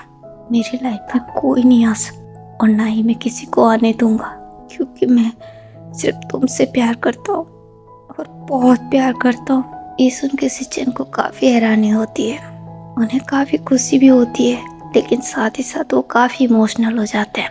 अब उनके आंसू उनके कंट्रोल में नहीं रहते हैं, वो लगातार बहने लगते हैं। वो अब मेंग्याओ के फेस को होल्ड कर लेते हैं और कहते हैं, क्या तुम सच कह रहे हो? मेंग्याओ भी हाँ में सिर हिलाता है। ये सुन के सिचेन को बहुत खुशी होती है, बहुत ज़्यादा। वो स्माइल करते हैं और कहते हैं, तो फिर शादी किसकी है? सुयांग ने कहा था कल उसकी शादी है। मेंग्याओ हाँ में सिर हिलाता है और कहता है, हाँ कल सुयांग की शादी है, पर मुझसे नहीं, नीही के साथ। वो नीही से प्यार करता है, वो दोनों ही एक दूसरे से प्यार करते हैं। ये सुन के सिचेन और भी ज़्यादा शॉक्ड हो जाते हैं और कहते हैं, नीही? मेंग्याओ हाँ में सिर हिलाता है। अब वो सिचेन का हाथ अपने फेस से हटाता है और कहता है, हाँ ये सब कुछ नीही ने प्लान किया था। यूनिवर्सिटी में सुयांग का आना, मेरे से बात करना, मेरा साथ देना, ये सब कुछ। नीही तुमसे बहुत नाराज था, वो तुमसे बदला लेना चाहता था। मुझे पहले इस बारे में कोई जानकारी नहीं थी, उसने मुझे कुछ नहीं बताया था, लेकिन बाद में फिर मुझे ये सब कुछ पता चला। मुझे ये सब मंजूर नहीं था। मैंने उसे रोकने की कोशिश की, लेकिन उसने मुझे मजबूर कर दिया। फिर हार कर मुझे उसकी बात माननी पड़ी। मेरा दिल कई बार किया कि मैं तुम्हें सच बता दूं, पर मैं नहीं कर पाया। मुझे माफ़ करना सिचेन, मैंने तुम्हें बहुत परेशान किया, बहुत तकलीफ दी है। प्लीज़ हो सके तो मुझे माफ़ कर देना। मेंग्याओ के आंखों से आंसू बहने लगते हैं। ये देख के सिचेन को बिल्कुल अच्छा नहीं लगता। वो उसके आंसुओं को साफ करते हैं और कहते हैं, नहीं याओ, तुम्हें मुझसे माफ़ी मांगने की कोई ज़रूरत नहीं है। हर्ट तो मैंने तुम्हें किया है। मैंने जितनी तुम्हें तकलीफ दी है, तुमने तो उसका 1% भी मुझे नहीं दिया। तुमने कुछ भी नहीं किया है, सब मेरी गलती थी, सब कुछ मैंने किया। प्लीज़ मुझे माफ़ कर दो। लेकिन अब मैं तुमसे वादा करता हूँ, अब मैं तुम्हें कभी हर्ट नहीं करूँगा, हमेशा तुम्हें खुश रखूँगा। यकीन मानो याओ, मैं तुमसे बहुत प्यार करता हूँ, बहुत ज़्यादा। ये सुन के मेंगा को भी काफ़ी खुशी होती है। वो भी स्माइल करते हुए सिचेन को हक कर लेता है और कहता है, मैं जानता हूँ और मैं भी तुमसे बहुत प्यार करता हूँ, प्लीज़ मुझे छोड़ के मत जाओ। ये सुनने के बाद सिचेन को फाइनली वो सुकून मिल जाता है जिसकी वो तलाश में थे। वो बहुत खुश होते हैं। वो बहुत टाइटली मेंगा को होल्ड कर लेते हैं और कहते हैं, कभी नहीं, मैं तुम्हें छोड़ के कभी कहीं नहीं जाऊँगा, हमेशा तुम्हारे साथ रहूँगा। ये सुन के मेंगा को भी अच्छा लगता है। वो भी सिचेन को बहुत टाइटली हक कर लेता है। तभी मेंग्याओ का मोबाइल रिंग करता है। मेंग्याओ हक ब्रेक करके अपना मोबाइल देखता है तो कॉल वांग जी का होता है। ये देख के सिचेन थोड़े घबरा जाते हैं और वो बोलते हैं, याओ वांग जी को कुछ मत बताना। ये सुन के मेंग्याओ स्माइल करता है। वो कॉल अटेंड करता है और कॉल को लाउड स्पीकर पे कर देता है। तो उधर से वांग जी बोलते हैं, सिचेन मिला तुम्हें? मेंग्याओ हूँ करता है। तो वांग जी कहता है, तो उसे लेके यहाँ आओ और उससे कहना कि मैं उससे बहुत नाराज हूँ, उसने जो किया वो बिल्कुल ठीक नहीं था। ये सुन के सिचेन बहुत हैरान हो जाते हैं। वांग जी इतना बोल के कॉल रख देते हैं। तो सिचेन कहते हैं, याओ वांग जी ये जानता था? मेंग्याओ स्माइल करता है और कहता है, हाँ वांग जी सब जानता है, इनफैक्ट उसी ने मुझे यहाँ भेजा। ये सुन के सिचेन और भी ज़्यादा हैरान हो जाते हैं और कहते हैं, पर कैसे? मैंने किसी को नहीं बताया, फिर उसे कैसे पता? मेंग्याओ स्माइल करते हुए अपने दोनों हाथों को सिचेन के नेक में डाल देता है और कहता है, वो मैं नहीं जानता, मैं बस इतना जानता हूँ कि उसी ने मुझे यहाँ भेजा। और तो और जब मैं यहाँ नहीं था और जब भी मेरी उससे बात होती थी, वो मुझे हमेशा तुम्हारे बारे में बताया करता था। यहाँ तक जब मैं यहाँ वापस रिटर्न आया तो उसी ने मुझसे कहा कि मैं तुम्हें एक मौका दूँ, इस बार तुम मेरा भरोसा नहीं तोड़ोगे। वांग जी तुमसे बहुत प्यार करता है सिचेन, तुम लकी हो कि तुम्हें उसके जैसा भाई मिला है। ये सुन के सिचेन थोड़े इमोशनल हो जाते हैं और कहते हैं, हाँ मैं जानता हूँ और मैं भी उससे बहुत प्यार करता हूँ। मुझे अफसोस है कि मैंने उससे बिना बताए इतना बड़ा फैसला किया। मुझे लगता है वो इस बार मुझे माफ़ नहीं करेगा। मेंग्याओ सुन के हंसने लग जाता है और कहता है, वैसे देखा जाए तो उसे माफ़ नहीं करना चाहिए तुम्हें, तुम्हारी गलती ही ऐसी है। ये सुन के सिचेन हैरान हो जाता है। तो याओ बोलता है, डोंट वरी, ऐसा कुछ नहीं होगा, वांग जी बहुत अच्छा है और वो तुम्हें समझता है, वो तुम्हें माफ़ कर देगा, लेकिन उसके लिए हमें जल्दी पहुंचना होगा। आज उसकी शादी का दिन है, आज हम उसे नाराज़ नहीं कर सकते, चलो घर चलते हैं। ये सुन के सिचेन भी स्माइल के साथ हाँ में सर हिला देते हैं। फिर वो मेंग्याओ का हाथ पकड़ लेते हैं और वो दोनों वहाँ से जाने लगते हैं। थोड़ी देर बाद वो दोनों घर पहुँचते हैं। सच में वांग जी बहुत नाराज़ होते हैं। वो सिचेन से बात नहीं कर रहे होते हैं। सिचेन वांग जी से माफ़ी मांगते हैं तो फिर वांग जी भी उन्हें माफ़ कर देते हैं। अब सब कुछ फाइनली ठीक हो जाता है। सभी लोग अब बहुत खुश हो जाते हैं। अब हमें नेक्स्ट डे का सीन दिखाया जाता है। अभी के डेट में वांग जी एक ड्रेसिंग रूम में होते हैं जहाँ पे सिचेन बैठे होते हैं। वो रेडी हो रहे होते हैं और वांग जी उन्हें रेडी करा रहे होते हैं और वो बहुत ही ज़्यादा सरप्राइज होते हैं। वो वांग जी का हाथ पकड़ लेते हैं और कहते हैं, वांग जी ये सब तुमने कब प्लान किया? मुझे इस बारे में क्यों कोई जानकारी नहीं है? वांग जी स्माइल के साथ सिचेन से अपना हाथ छुड़ाते हैं। अब वो अपने दोनों हाथों को क्रॉस कर लेते हैं और कहते हैं, सिचेन जरूरी नहीं कि हर बात तुम्हें पता हो, और वैसे भी तुम शायद एक बात भूल रहे हो कि मैं तुम्हारा भाई हूँ, और तुमने ये सोच भी कैसे लिया कि मैं अकेले अकेले शादी करूँगा, जबकि तुम्हें याद है ना हम दोनों ने क्या फैसला किया था कि हम दोनों शादी एक साथ करेंगे। अब मेरी तो हो गई तो मैं तुम्हें कैसे रहने दे सकता था? मैंने बहुत पहले ही इसकी प्लानिंग कर ली थी, बस याओ को मनाना था। अब वो मान गया, अब सब कुछ ठीक है। और अभी तो ये शुरुआत है, आगे आगे देखो मैंने और क्या क्या प्लानिंग कर रखी है। अब ज़्यादा बातें मत करो, जल्दी से तैयार हो जाओ, इससे पहले कि मेंग्याओ अपना माइंड चेंज कर दे। ये सुन के सिचेन हैरान हो जाते हैं। वांग जी देख के हंसने लगते हैं और कहते हैं, अब जल्दी करो, मैं याओ को देख के आता हूँ। सिचेन भी हाँ में सर हिला देते हैं। वांग जी वहाँ से निकल के सीधा मेंग्याओ के पास पहुँचते हैं। वो भी रेडी हो रहा होता है। आज वो बहुत ही खुश होता है। उसके पास विंग होता है, विंग ही उसे तैयार करा रहा होता है। वांग जी मेंग्याओ को देखते हैं और कहते हैं, क्या बात है याओ, आज तुम कुछ ज़्यादा ही खुश नजर आ रहे हो। मेंगिया सुन के ब्लश करने लगता है। वो उठ के खड़ा हो जाता है। वो वांग जी के पास आता है। वो वांग जी का हाथ पकड़ लेता है और कहता है, थैंक यू वांग जी, ये सब कुछ तुम्हारी वजह से हुआ है। मैं तुम्हारा ये एहसान कभी नहीं भूलूंगा। ये सुन के वांग जी थोड़ा नाराज सा फेस बनाते हैं। वो उससे अपना हाथ छुड़ा लेते हैं और कहते हैं, क्या कहा तुमने? एहसान? एक दोस्त अपने दोस्त पे कभी एहसान नहीं करता। और तुम ये भूल रहे हो शायद, सिचेन मेरा भाई है। मैंने जो कुछ भी किया है उसके और तुम्हारी खुशी के लिए किया है। और वैसे भी हम सब एक ग्रुप है और मुझे लग रहा था कि मेरा ग्रुप इनकम्प्लीट है, अब जाके कंप्लीट होगा। ये सुन के मेंगिया थोड़ा इमोशनल हो जाता है। वो स्माइल करता है और कहता है, फिर भी वांग जी थैंक यू फॉर एवरीथिंग। वांग जी भी स्माइल करते हैं। अब वो मेंगिया का हाथ पकड़ लेते हैं और कहते हैं, याओ, बस मैं चाहता हूँ कि तुम और सिचेन दोनों हमेशा एक साथ रहो और खुश रहो। मुझे इससे ज़्यादा और कुछ भी नहीं चाहिए। मेंगिया भी हाँ में सर हिला देता है। अब विंग भी वहाँ आ जाता है और कहता है, क्या तुम दोनों ऐसी बातें करने वाले हो या फिर हम बाहर भी चलेंगे? वांग जी विंग को देखते हैं और कहते हैं, सॉरी, अच्छा ठीक है, तुम याओ को लेके आओ, मैं सिचेन के पास जाता हूँ। विंग भी हाँ में सर हिला देता है। वांग जी वहाँ से चले जाते हैं। थोड़ी देर बाद विंग मेंगिया को लेके स्टेज पे जाता है। आज मेंगिया और सिचेन की शादी है, जिसकी प्लानिंग वांग जी और विंग ने की है। इससे पहले सुयांग और नीये की शादी कंप्लीट हुई है। अब इन दोनों की बारी। वांग जी सिचेन के साथ खड़े होते हैं। वहीं पे मैडम लैन होती है, मिस्टर लैन होते हैं, मिस्टर वेई भी होते हैं। सारा परिवार वहीं पे इकट्ठा होता है। विंग मेंगिया को ले जाके सिचेन के पास खड़ा करा देता है। वांग जी मेंगिया का हाथ लेके सिचेन के हाथ में दे देते हैं और कहते हैं, एक दूसरे के साथ रहना हमेशा।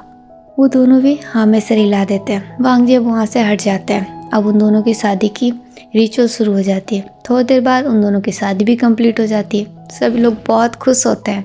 नीये और सुयांग अब मेंगिया और सिचेन के पास आते हैं। नीये मेंगिया को हक करते हुए उसे कॉन्ग्रेचुलेट करता है। फिर वो हक ब्रेक करता है और कहता है, मैं आज बहुत खुश हूँ तुम्हारे लिए। मेंगिया भी स्माइल करता है और कहता है, मैं भी तुम्हारे लिए बहुत खुश हूँ। नीये अब सिचेन की तरफ देखता है। वो सिचेन के पास आता है और कहता है, सिचेन, मैंने इस बार तो तुम्हें माफ़ कर दिया मेंगियाओ की वजह से, लेकिन अगर तुमने फिर से याओ का दिल दुखाया तो मैं तुमसे वादा करता हूँ, अब की बार मैं तुम्हें माफ़ बिल्कुल नहीं करूँगा। ये सुनकर सिचेन थोड़ा घबरा जाता है, क्योंकि नीये थोड़े गुस्से में नज़र आ रहा होता है। सिचेन एक पोलाइट सी स्माइल करते हैं और कहते हैं, नीये, मैं जानता हूँ कि तुम मुझसे नाराज़ हो और तुम्हारी नाराज़गी जायज़ भी है, लेकिन अब मैं तुमसे वादा करता हूँ, अब मैं तुम्हें शिकायत का एक भी मौका नहीं दूंगा। मैं याओ का बहुत ख्याल रखूंगा, उसे हमेशा खुश रखूंगा, आई प्रॉमिस।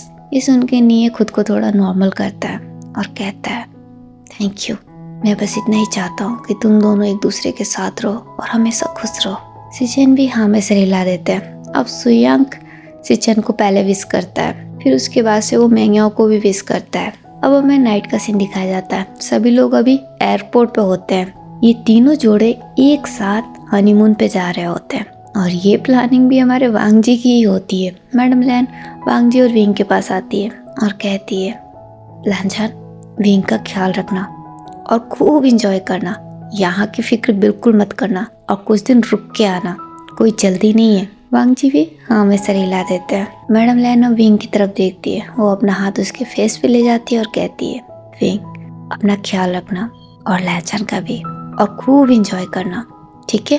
विंग भी हाँ में सर हिला देता है। मैडम लैन उससे हक करती है, फिर उसके फॉरहेड पे किस करती है। फिर वो वांग जी को भी हक करती है और उनके भी फॉरहेड पे किस करती है। उसके बाद से मिस्टर लैन आते हैं। वो भी वांग जी को हक करते हैं और कहते हैं, अपना ख्याल रखें और खूब इंजॉय करें। फिर उसके बाद मिस्टर वेई आते हैं। वो भी उन दोनों को सेम बात कहते हैं। फिर वो चैंग के पास चले जाते हैं।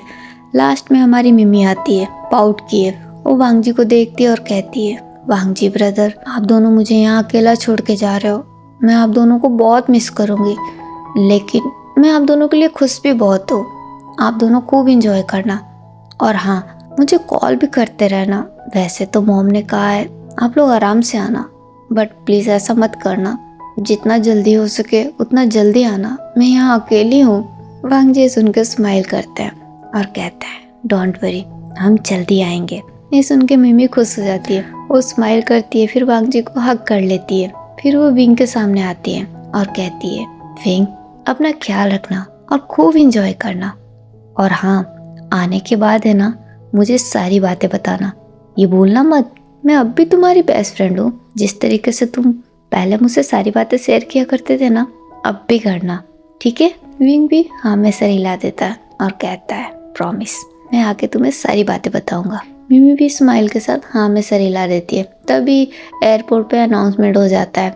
मैडम लैन तीनों जोड़े की तरफ देखती है और कहती है, बच्चों तुम सब अपना ख्याल रखना और खूब इंजॉय करना, और सबसे पहले वहाँ पहुँचते ही मुझे कॉल करना, ठीक है?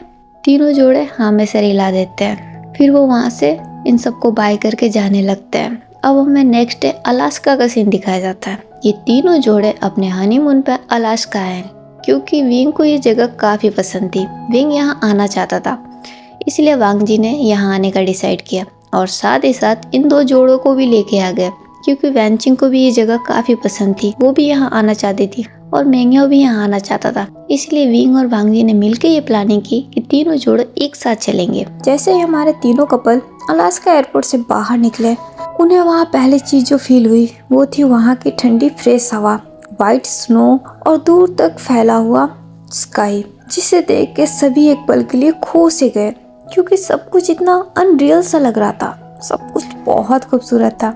वहाँ का वातावरण थोड़ा ठंडा भी था। विंग अपने जैकेट को ठीक करते हुए बोला, वाह दिस इज सो ब्यूटीफुल। ये जगह वाकई में बहुत प्यारी है, जितना सुना था उससे कहीं ज्यादा। ये सुन के वांग जी उसकी तरफ देख के स्माइल करने लगे।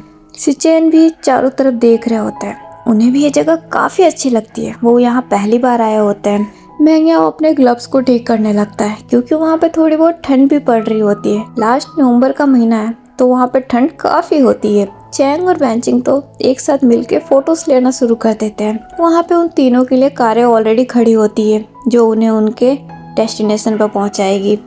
वो तीनों अपने अपने कारों में जाके बैठ जाते हैं। थोड़ी देर बाद वो सब अपने डेस्टिनेशन पर पहुँचते हैं। वहाँ एक बहुत ही बड़ा सा घर होता है समुद्र के जस्ट सामने। उसके अराउंड बहुत बड़े बड़े माउंटेन्स होते हैं, पेड़ पौधे होते हैं, काफी हरियाली होती है। देखने में ये जगह किसी हेवन से कम नहीं लग रहा होता है। इसकी खूबसूरती देख के सभी खो से जाते हैं। विंग की आंखों में तो चमक उतर आती है। उसे ये जगह बहुत ज्यादा पसंद आती है।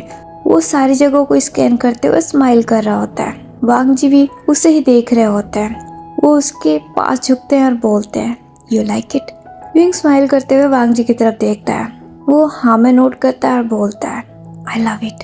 तभी मेंग्यो भी विंग के पास आता है और बोलता है, विंग तुमने सच कहा था, ये जगह तो वाकई बहुत खूबसूरत है, एकदम सपने की तरह। विंग भी सुनकर स्माइल करता है तो वैनचिंग बोलती है, एक्चुअली ये जगह वाकई बहुत ड्रीमी है। मैंने इससे पहले इतनी खूबसूरत जगह कभी नहीं देखी, बहुत मजा आएगा।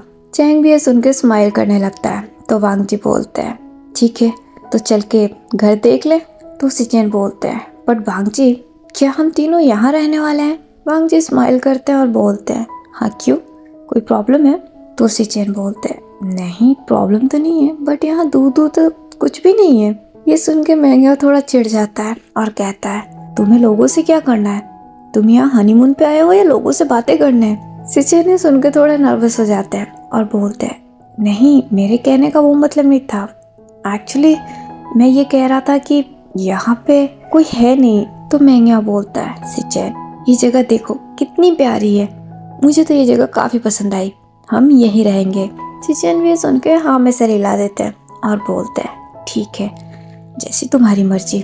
तो वांग जी बोलते हैं, अब अंदर चले। सब हाँ में सर हिला देते हैं। सब अंदर चले जाते हैं। घर काफी बड़ा होता है और काफी खूबसूरत होता है। सभी को बहुत पसंद आता है। सभी काफी थके हुए होते हैं, इसीलिए सब अपने अपने रूम में चले जाते हैं फ्रेश होने के लिए। अब हमें नाइट का सीन दिखाया जाता है। चैंग और वैनचिंग अपने रूम में होते हैं। दोनों बहुत ही ज्यादा खुश और बहुत ही ज्यादा नर्वस भी होते हैं। चैंग वैनचिंग की तरफ देखता है जो कि अभी काफी नर्वस दिख रही होती है, काफी घबराई हुई सी। ये देख के चैंग को बहुत प्यारा लगता है। वो उसका हाथ पकड़ लेता है और कहता है, वैनचिंग आज से हमारी जिंदगी की एक नई शुरुआत है। आज मैं तुमसे एक वादा करता हूँ, मैं हमेशा तुम्हारे साथ रहूंगा और मैं तुम्हें दुनिया की सारी खुशी दूंगा। सपने सारे तुम्हारे होंगे और उन्हें पूरा करने की जिम्मेदारी मेरी। मैं तुम्हारी कोई भी ख्वाहिश अधूरी नहीं रहने दूंगा। मैं जानता हूँ मैंने पहले तुम्हें काफ़ी हर्ट किया है, बहुत परेशान भी किया है, बट अब ऐसा नहीं होगा। अब जैसा तुम बोलोगे वैसा ही होगा, क्योंकि अब मैं समझ गया हूँ कि मेरी ज़िंदगी तुम्हारे बिना बिल्कुल खाली सी है। तुम्हारे आने के बाद ये पूरी हो गई है, इसीलिए आज मैं तुम्हारे साथ अपनी ज़िंदगी की एक नई शुरुआत करना चाहता हूँ। क्या तुम मेरा साथ दोगी? ये सुन के वैनचिंग को बहुत अच्छा लगता है, उसे काफ़ी खुशी महसूस होती है। वो भी प्लस के साथ हाँ में सर हिला देती है। ये देख के चैंग को भी बहुत अच्छा लगता है, वो भी वैनचिंग को हक कर लेता है। दूसरी तरफ हमारे सिचेन और मेंग्या वो भी अपने बेडरूम में होते हैं और उन दोनों की हालत भी कुछ ऐसी होती है। वो दोनों भी थोड़े नर्वस होते हैं। सिचेन अब मेंग्या के पास आता है। मेंग्या अभी बेड पे बैठा होता है। सिचेन उसके सामने अपने नीज पे बैठ जाते हैं। फिर वो उसके हाथ को होल्ड करते हैं और बोलते हैं, थैंक यू याओ, मुझे एक मौका देने के लिए, मुझे एक्सेप्ट करने के लिए। सच कहूँ तो मुझे अभी तक यकीन नहीं हो रहा है कि तुम मेरे पास हो। ये सब कुछ एक सपने की तरह लग रहा है। मेंग्या को भी ये सुन के बहुत अच्छा लगता है। वो भी सिचेन का हाथ पकड़ के उन्हें खड़ा कराता है और अपने पास बिठा लेता है और बोलता है, सच कहूँ तो मुझे भी यकीन नहीं हो रहा है। मुझे भी ये सब कुछ एक सपने की तरह लग रहा है, लेकिन ये हकीकत है। आज तुम मेरे हो गए हो और मैं तुम्हारा। अब कभी मेरा साथ मत छोड़ना। सिचेन नाम से रिलाते हैं और बोलते हैं, कभी नहीं, मरते दम तक नहीं। अब मैं तुम्हारा साथ कभी नहीं छोड़ूंगा, हमेशा तुम्हारे साथ रहूंगा। ये सुन के मेंग्या भी एक प्यारी सी स्माइल करता है। सिचेन आगे बढ़ के बहुत ही जेंटली उसके फोrehead पे एक किस करते हैं। फिर वो उसका हाथ होल्ड करते हैं और बोलते हैं, याओ, आज मैं तुम्हारे साथ अपनी ज़िंदगी की एक नई शुरुआत करना चाहता हूँ, जिसमें सारी नई यादें होगी, सिर्फ प्यार ही प्यार होगा। हम पुरानी कोई भी बातें इसमें इंक्लूड नहीं करेंगे। हम अपनी आज से एक नई यादें बनाएंगे। क्या तुम मेरा साथ दोगे? मेंग्या भी स्माइल के साथ हाँ में नोट करता है। सिचेन को बहुत अच्छा लगता है, वो भी स्माइल करने लगते हैं। दोनों एक दूसरे को थोड़ी देर तक देखने लगते हैं। फिर सिचेन धीरे धीरे करके मेंग्या के करीब चले जाते हैं और वो उसे किस करने लगते हैं। वहीं दूसरी तरफ हमारे विंग के रूम में विंग हमारा बहुत ही हैरान था, क्योंकि वांग जी ने उसकी आंखों पे ब्लाइंडफोल्ड बांध दिया होता है। इससे वो बहुत कंफ्यूज हो जाता है और बोलता है, लानजान, ये तुम क्या कर रहे हो? वांग जी स्माइल करते हुए उसके कानों के पास झुकते हैं और कहते हैं, ट्रस्ट मी विंग, कुछ मत पूछो, चुपचाप मेरे साथ चलो। वो इतना बोल के उसका हाथ पकड़ के उसे बाहर लेके जाते हैं। वो दोनों जैसे ही घर से बाहर निकलते हैं, ठंडी हवा उन दोनों के चेहरों को छू के गुजरती है। फिर वो आगे बढ़ने लगते हैं। जैसे जैसे वो आगे बढ़ रहे होते हैं, समुद्र की आवाज़ बहुत करीब सुनाई दे रही होती है। विंग, जिसे कुछ भी दिखाई नहीं दे रहा होता है, वो बहुत ही ज़्यादा कंफ्यूज होता है, लेकिन वो वेव की आवाज़ बहुत क्लियरली सुन पा रहा होता है, जैसे कि वो उसके बहुत करीब हो। और उसके साथ ही साथ उसे फ्लावर्स की खुशबू और कैंडल्स की गर्माहट भी महसूस हो रही होती है, जिससे वो काफ़ी ज़्यादा एक्साइटेड और थोड़ा बहुत नर्वस भी नज़र आ रहा होता है। वो दोनों थोड़ा और आगे बढ़ते हैं। फिर अचानक से वांग जी रुक जाते हैं। विंग इससे और कंफ्यूज हो जाता है और बोलता है, लानजान, तुम मुझे कहाँ लेके आए हो? मुझे कुछ भी दिखाई नहीं दे रहा है, मैं देखना चाहता हूँ। वांग जी सुन के एक प्यारी सी स्माइल करते हैं। फिर वो विंग के पीछे आ जाते हैं और धीरे से उसके ब्लाइंडफोल्ड को हटा देते हैं। विंग अपनी आंखें खोलता है और देखता है, और वो बस देखता रह जाता है। उसके सामने बीच पे एक छोटा सा ओपन कैंप था। व्हाइट पर्दे पतले वुडन पोल्स से बंधे हुए हवा में हल्के हल्के लहरा रहे थे। अंदर एक सॉफ्ट लो बेड था, व्हाइट सीट के साथ, जिसमें रेड फ्लावर्स बिखरे हुए थे, जैसे किसी ने प्यार को रंग दिया हो। पोल्स पे वार्म फेरी लाइट लिपटी हुई थी, जो फायरफिल्स की तरह ग्लो कर रही थी। हर तरफ रोज पेटल्स बिखरे हुए थे। उसी के साथ वहाँ कैंडल्स भी जल रहे थे, जिसकी फ्लेम हवा के साथ डांस कर रही थी। ऊपर खुला आसमान जो कि स्टारों से भरा हुआ, और बीच में चांद शांत और रोशन, जैसे उन दोनों को ब्लेसिंग दे रहा हो। ये सब देख के हमारा विंग का दिल पूरी तरीके से भर आता है। वो बहुत ही ज़्यादा खुश एंड सरप्राइज होता है। फिर वो वांग जी की तरफ मुड़ जाता है और बोलता है, लानजान, ये मेरे लिए? वांग जी स्माइल करते हुए उसके करीब आते हैं, अपना हाथ उसके कमर में डाल के उसे अपने करीब खींचते हैं और कहते हैं, हमारे लिए। तुम जानते हो विंग, मैं इस रात का न जाने कब से इंतजार कर रहा था। मैं इस रात को हमारे लिए यादगार बनाना चाहता था। मैंने कभी नहीं सोचा था कि मेरा ये सपना कभी पूरा होगा, लेकिन तुम्हारी वजह से मेरा ये सपना भी पूरा हो गया। Thank you wing, thank you so much. आज हमारे प्यार के गवाह ये चांद और तारे होंगे जो हमारे प्यार की गवाही देंगे। ये सुन के विंग हमारा बहुत ही ज़्यादा इमोशनल हो जाता है, उसकी आंखें भर आती है। वांग जी उसके फेस को होल्ड करते हैं, फिर वो अपने नोज को उसके नोज से रब करते हैं और कहते हैं, विंग तुम जानते हो ना, मुझे तुम्हारी आंखों में आंसू बिल्कुल पसंद नहीं है। विंग स्माइल करते हुए हाँ में नोट करता है और कहता है, मैं जानता हूँ, बट ट्रस्ट मी, ये खुशी के आंसू मैं तुम्हें बता नहीं सकता कि मैं आज कितना खुश हूँ। थैंक यू लहजा, मुझे तो पता भी नहीं था कि तुम इतने रोमांटिक हो। वो इतना बोल के वांग जी के लिप्स पे एक छोटा सा किस करता है। वांग जी को ये बहुत ही अच्छा लगता है। वो एक प्यारी सी स्माइल करते हैं, फिर वो विंग को अपने करीब खींच लेते हैं और कहते हैं, अभी तुमने देखा ही कहा है विंग, अभी बहुत कुछ देखना बाकी है। वैसे सच बताऊं, तुम्हें पहले ऐसा नहीं था। ये सब तुम्हारी वजह से, तुम्हारे प्यार ने मुझे इतना रोमांटिक बनाया है। ये सुन के तो हमारा विंग बहुत ही ज़्यादा शर्मा जाता है, उसका पूरा फेस रेड हो जाता है। वांग जी को ये देख के बहुत ही प्यारा लगता है। वो उसे देख के एक प्यारी सी स्माइल करते हैं, फिर वो विंग को अपने गोद में उठा लेते हैं और उसे लेके आगे जाने लगते हैं। वो उसे ले जाके बेड पे बिठा देते हैं, खुद भी उसके पास बैठ जाते हैं। विंग के दिल की धड़कनें बहुत फास्ट हो जाती है, इतनी कि वांग जी भी उससे बहुत क्लियरली सुन पा रहे होते हैं और उन्हें ये सुन के बहुत खुशी महसूस होती है। वो विंग की तरफ देखते हैं जो कि अब काफ़ी नर्वस नज़र आ रहा होता है। वो अपनी नज़रें नीचे झुका लेता है। वांग जी उसके चिन को उठाते हैं और उसे अपनी तरफ देखने पे मजबूर करते हैं। विंग वांग जी की आंखों में देखता है। वांग जी की आंखों में उसके लिए अभी बहुत प्यार होता है। ये देख विंग हमारा और भी ज़्यादा नर्वस हो जाता है, बट वो अंदर ही अंदर बहुत एक्साइटेड भी होता है। वो बहुत खुश होता है और ये चीज़ हमारे वांग जी भी नोटिस कर रहे होते हैं और उन्हें भी बहुत अच्छा लग रहा होता है। वो धीरे धीरे विंग के लिप्स के करीब जाते हैं, फिर वो उसे किस करने लगते हैं। विंग भी इस किस में पूरी तरीके से मेल्ट हो जाता है और वो भी वांग जी का साथ देने लगता है। दोनों एक दूसरे को एक लॉन्ग डीप किस करते हैं। फिर वांग जी किस करते हुए में विंग को वहीं लिटा देते हैं और अपने किस को आगे कंटिन्यू करते हैं और उसके बाद उन दोनों के बीच में उनका हॉट सेशन शुरू हो जाता है। अब हमें मॉर्निंग का सीन दिखाया जाता है। सुबह के 10:30 बज चुके हैं। सभी लोग अपने अपने बेडरूम में बहुत ही पीसफुली सो रहे होते हैं। हमारा विंग भी अपने बेडरूम में बहुत ही पीसफुली सो रहा होता है। एक हमारे वांग जी होते हैं जो कि जग गए होते हैं, वो अभी शावर ले रहे होते हैं। थोड़ी देर बाद वो शावर लेके बाहर निकलते हैं टॉवल में, फिर वो मिरर के सामने आते हैं। वो मिरर में खुद को देखने लगते हैं। तभी उनकी नज़र उनके नेक पे जाती है जहाँ पे लव बर्ड का निशान होता है, जिसे देख के वांग जी को बहुत अच्छा लगता है। वो मिरर के और करीब चले जाते हैं और उस निशान को बहुत ही गौर से और बहुत ही प्यार से देखने लगते हैं। उसे देख के उन्हें बहुत अच्छा लग रहा होता है। वो स्माइल करते हैं और कहते हैं, क्या बात है, ये तो मेरी खूबसूरती को 4 चांद लगा रहा है। Not bad.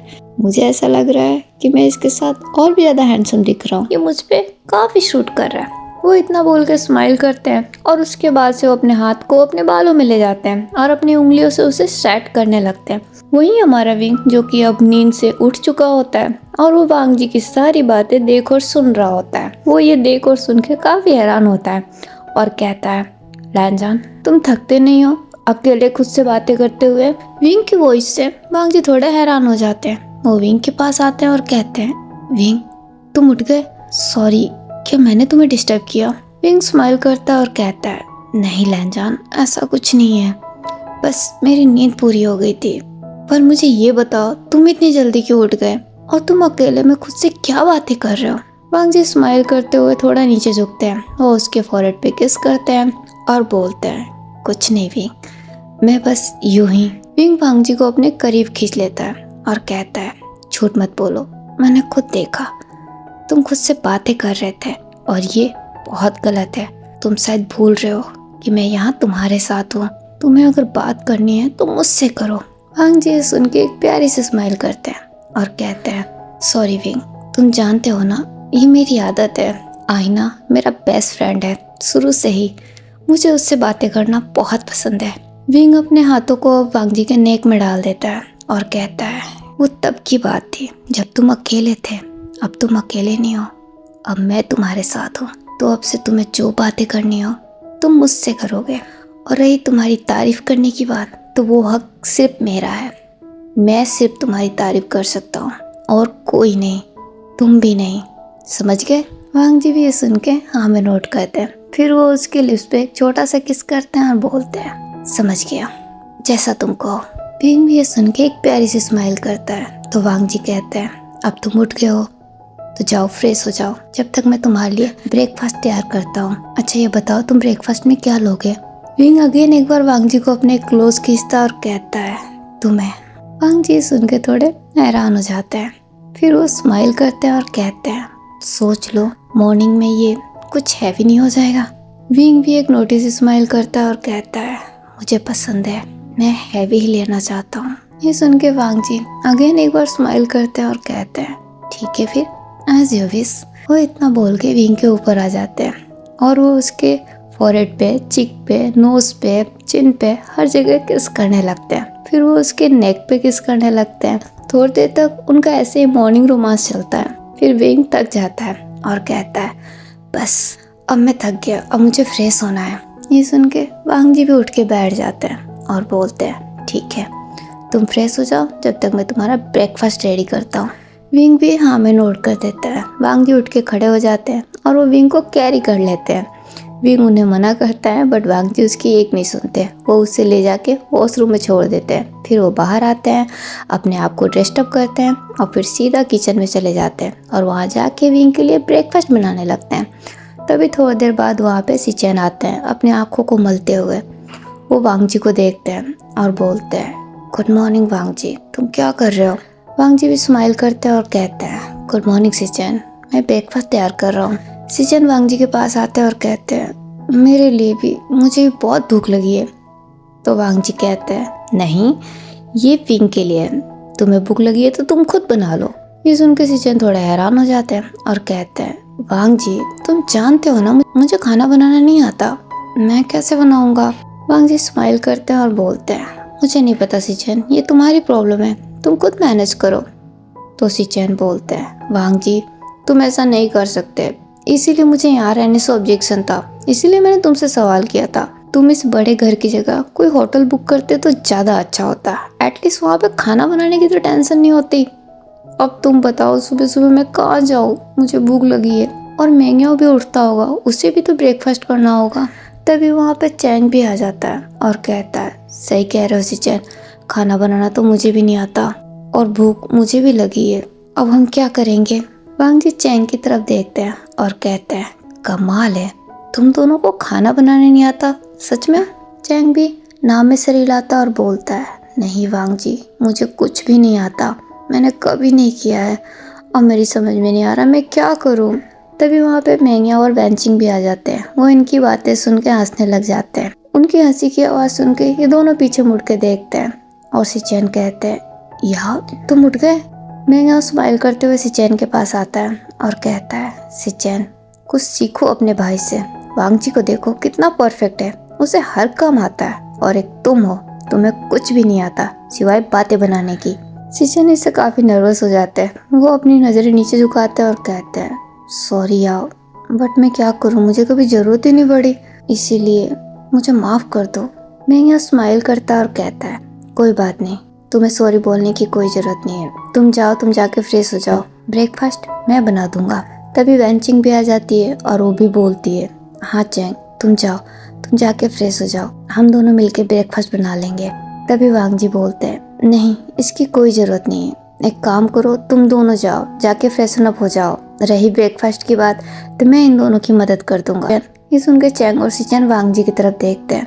Wang ji smile करते हैं और कहते हैं हाँ लेकिन तुम दोनों को भी मेरी मदद करनी होगी, मैं सिर्फ तुम दोनों की हेल्प करूँगा, ठीक है? ये सुन के दोनों खुश हो जाते हैं और हाँ में सर हिला देते हैं। तो वांग जी बोलते हैं चलो यहाँ आओ और जो मैं बोलता हूँ वो करो। वो दोनों भी हाँ में सर हिला के वांग जी के पास चले जाते हैं। वांग जी मेंगे और वैनचिंग की तरफ देखते हैं और बोलते हैं, तुम दोनों जाओ और जाके फ्रेशन अप हो जाओ, अभी थोड़ी देर में ब्रेकफास्ट रेडी हो जाएगा। वो दोनों भी स्माइल के साथ हाँ में सर हिला देते हैं और वहाँ से चले जाते हैं। उन दोनों के चले जाने के बाद ये तीनों फिर ब्रेकफास्ट बनाने लगते हैं। थोड़ी देर बाद इनका ब्रेकफास्ट तैयार हो जाता है। सब लोग डाइनिंग टेबल पे आते हैं। सब लोग एक साथ बैठ के ब्रेकफास्ट करने लगते हैं। ब्रेकफास्ट करते हुए में ये लोग आगे डिसाइड करते हैं कि आगे ये क्या करेंगे, कहाँ जाएंगे। तो विंग उन्हें बताता है कि उसने पूरी लिस्ट तैयार कर रखी है कि उसे कहाँ कहाँ जाना है। वो पूरा अलास्का सिटी देखना चाहता है। तो वैनचिंग बोलती है, हाँ मैं भी देखना चाहती हूँ, लेकिन उससे पहले मैं कुछ शॉपिंग भी करना चाहती हूँ क्योंकि मैं यहाँ पे ज़्यादा कपड़े लेके नहीं आई हूँ। सब लोग इस बात से सहमत हो जाते हैं और वांग जी बोलते हैं, ठीक है फिर जल्दी से ब्रेकफास्ट करो। फिर सब लोग तैयार होकर चलते हैं। सब हाँ में सर हिला देते हैं और अपना ब्रेकफास्ट करने लगते हैं। थोड़ी देर बाद इन सब का ब्रेकफास्ट कंप्लीट हो जाता है। सब लोग अपने रूम में जाते हैं, रेडी होते हैं और फिर सब एक साथ ही निकल पड़ते हैं। ये लोग पहले शॉपिंग करते हैं, फिर काफ़ी जगहों पे जाते हैं, घूमते हैं, खूब इंजॉय करते हैं। ये तीनों जोड़े यहाँ पे काफ़ी दिनों तक स्टे करते हैं और पूरा शहर घूमते हैं, खूब इंजॉय करते हैं। अब क्रिसमस आने वाला होता है तो सभी मिलके ये डिसाइड करते हैं कि अब ये वापस रिटर्न अपने घर जाएंगे क्योंकि ये क्रिसमस अपनी फैमिली के साथ मनाना चाहते हैं। ये डिसाइड करके फिर ये तीनों जोड़े अलास्का से अपने घर के लिए रवानगी ले लेते हैं। आज क्रिसमस है और क्रिसमस की बहुत बड़ी पार्टी लैंड मैंसन में दी गई होती है। काफ़ी लोगों को इनवाइट किया गया होता है। शाम को पार्टी के अंदर सभी मेहमान आ चुके होते हैं। विंग और वांग जी भी रेडी होकर पार्टी में पहुंचते हैं, सभी लोगों से मिलते हैं। तभी वांग जी के पास मिमी आती है और कहती है, अच्छा हुआ वांग जी ब्रदर जो आप रिटर्न आ गए, वरना क्रिसमस का मज़ा ही नहीं आता। आप दोनों के बिना ये क्रिसमस बहुत फीकी सी लगती। वांग जी भी स्माइल करते हुए कहते हैं, सही कहा, क्रिसमस का मज़ा तो परिवार के साथ ही आता है, इसे अकेले सेलिब्रेट करने में कोई मज़ा नहीं। तो मिमी बोलती है, वैसे वांग जी ब्रदर आप सबके लिए कोई ना कोई तोहफा लेके आए, बट आपने मुझे कुछ नहीं दिया, क्या आप मेरे लिए कोई तोहफा नहीं लाए? वांग जी भी स्माइल करते हैं और कहते हैं, तोहफा? ओ सॉरी, मैं तुम्हारे लिए लाना भूल गया। ये सुन के मिमी पाउट कर लेती है और कहती है, ऐसा हो ही नहीं सकता वांग जी ब्रदर कि आप सबके लिए तोहफा लाए और मेरे लिए ना। मुझे पता है आप मेरे लिए भी कुछ ना कुछ लाए हैं, अब चलिए मुझे दे दीजिए। वांग जी सुन के अगेन एक बार स्माइल करते हैं और कहते हैं, तुम तो बड़ी स्मार्ट हो। मिमी अपने हाथों को क्रॉस करती है और कहती है, वो तो मैं हूँ, अब चलो जल्दी से मुझे मेरा तोहफा दे दो। तो वांग जी बोलते हैं, तोहफा? तुम्हारा तोहफा बस आता ही होगा। ये सुन के मिमी थोड़ी हैरान हो जाती है और कहती है, आता होगा? क्या मेरा तोहफा खुद चल के आ रहा है? तो वांग जी कहते हैं, हाँ कुछ ऐसा ही समझ लो। मिमी बहुत ही कंफ्यूज हो जाती है और बोलती है, चल के आ रहा है? मैं कुछ समझी नहीं। ये सुन के वांग जी और विंग दोनों हंसने लग जाते हैं। मिमी और भी ज़्यादा कंफ्यूज हो जाती है और कहती है, वांग जी ब्रदर प्लीज़ परेशान मत करो, मुझे मेरा तोहफा दो ना। वांग जी स्माइल करते हुए अपनी घड़ी की तरफ देखते हैं और कहते हैं, 3, 2, 1, लो आ गया तुम्हारा तोहफा। ये सुन के मिमी इधर उधर देखने लगती है, उसे कुछ भी दिखाई नहीं देता और वो बोलती है, कहाँ है? वांग जी स्माइल करते हैं और कहते हैं, बाहर जाके देखो, तुम्हारा तोहफा बाहर है। ये सुन के मिमी बहुत एक्साइटेड हो जाती है और वो फिर जल्दी से बाहर चली जाती है। वो जैसे ही मेन डोर पे जाती है तभी वहाँ एक कार आके रुकती है और उस कार में से एक लड़का बाहर आता है, दिखने में बहुत ज़्यादा स्मार्ट, पतला, लंबा, गोरा। उसे देख के मिमी बहुत हैरान हो जाती है, उसे तो अपनी आंखों पे यकीन नहीं होता।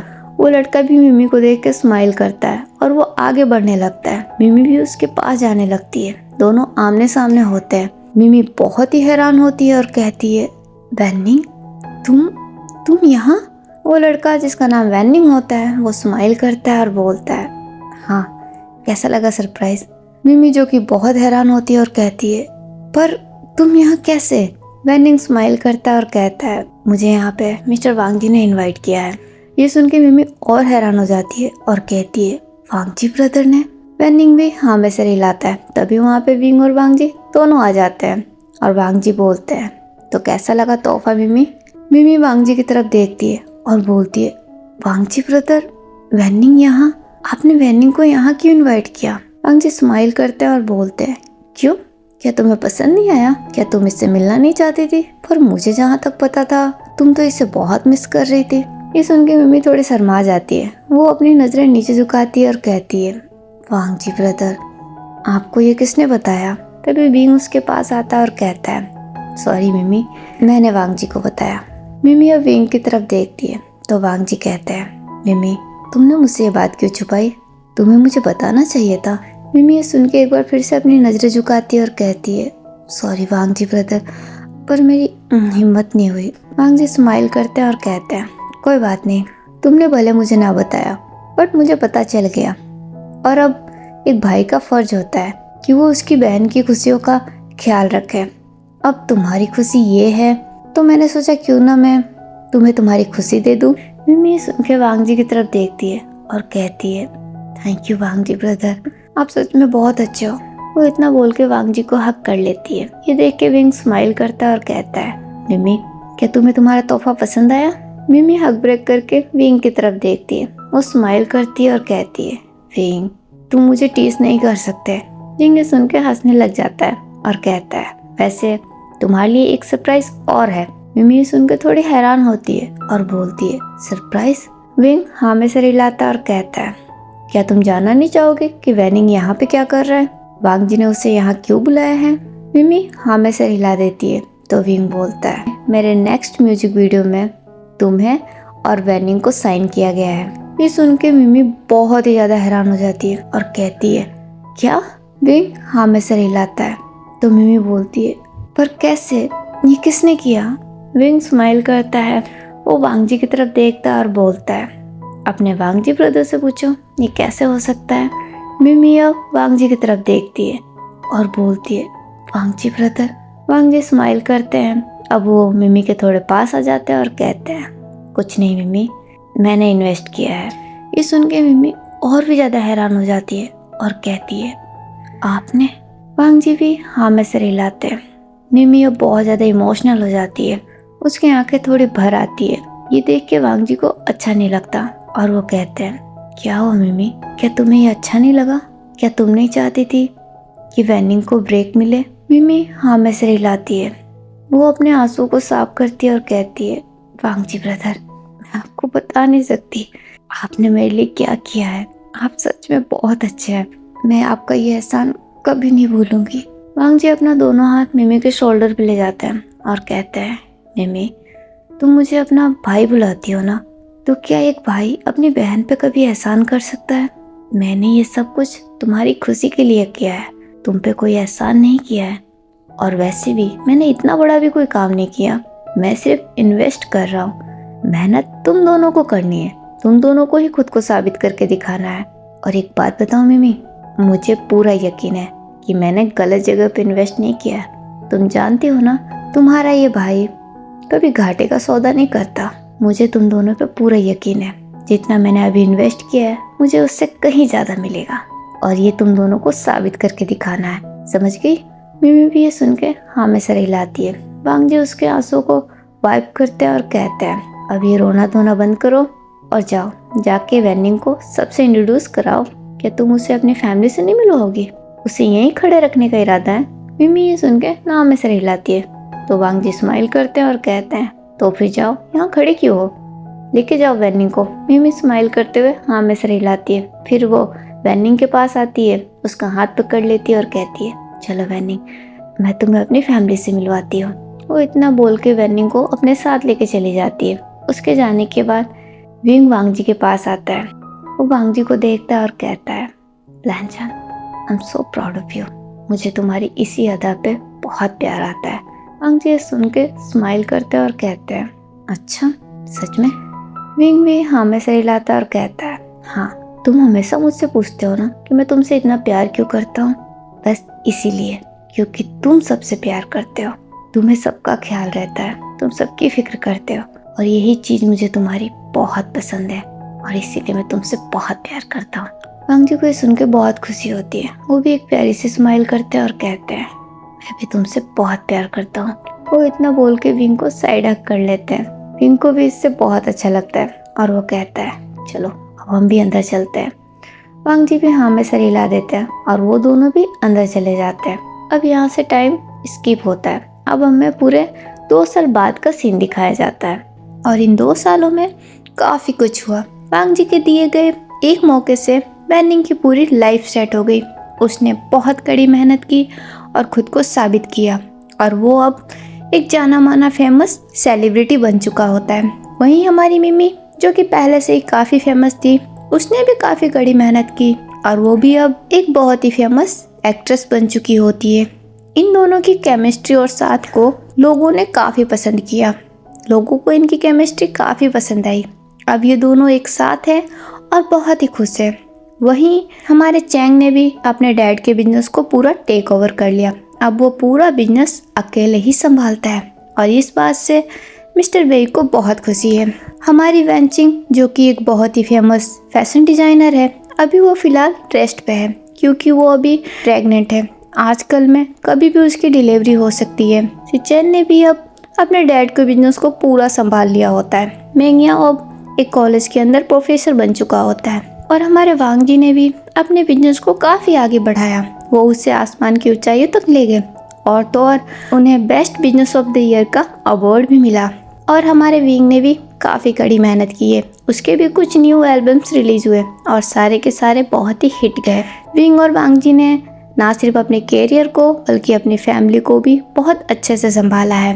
उन दोनों ने अपनी रिस्पॉन्सिबिलिटी को भी बखूबी निभाया है। विंग और वांग जी ने मिलकर मिसेज ली के इलाज में कोई कसर नहीं छोड़ी, उनका बेस्ट से बेस्ट इलाज कराया। मिसेज ली भी धीरे धीरे रिकवर होने लगी और वो जैसे जैसे ठीक हुई उन्हें अपनी गलतियों का एहसास भी हुआ। उन्हें अपनी गलतियों पे बहुत पछतावा हुआ। अब उन्हें समझ में आ गया होता है कि वो कितनी गलत थी। उन्होंने विंग के साथ जो भी किया वो बहुत गलत था और उन्हें अपनी गलतियों पे बहुत पछतावा होता है। जब वो पूरी तरीके से ठीक हो जाती है, हॉस्पिटल से डिस्चार्ज होती है, तो वो घर आके सबसे माफ़ी मांगती है। यहाँ तक वो विंग से भी माफ़ी मांगती है। उसे कहती है कि उसे उसकी गलतियों पे बहुत पछतावा है, वो बहुत शर्मिंदा है। उसने जो भी उसके साथ किया वो बहुत गलत था और वो अब अपनी गलती सुधारना चाहती है। प्लीज़ उसे एक मौका दे दो। उसे अब समझ में आ गया है कि इंसान की सबसे बड़ी दौलत उसका परिवार होता है।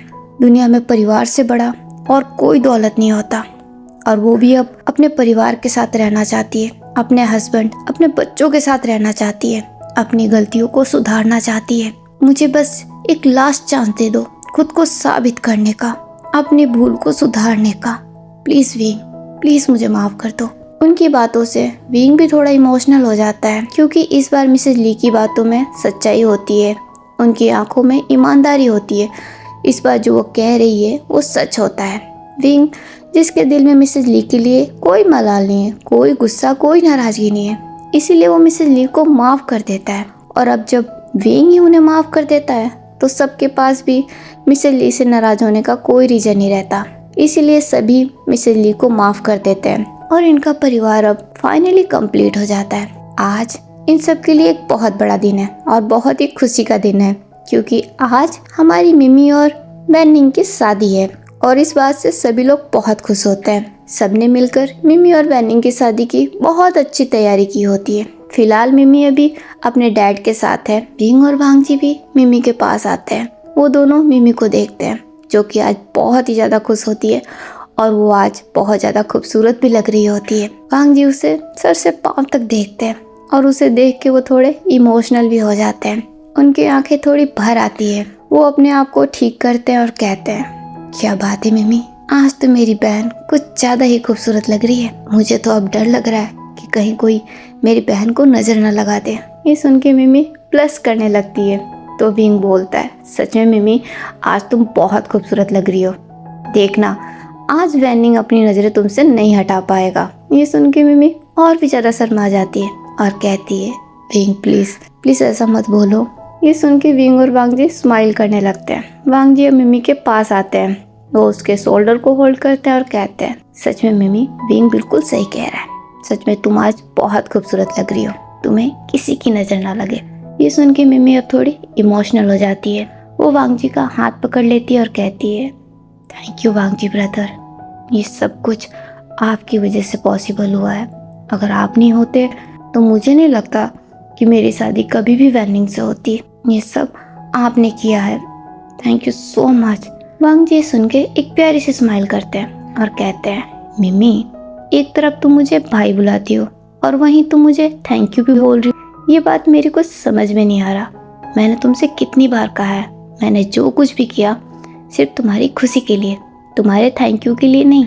मिमी ये सुन के हाँ में नोट करती है और कहती है, मैं जानती हूँ वांगजी ब्रदर, लेकिन फिर भी आपने जितना किया है, आपकी जगह अगर मेरा सगा भाई भी होता तो वो भी शायद मेरे लिए इतना नहीं कर पाता जितना आपने किया है।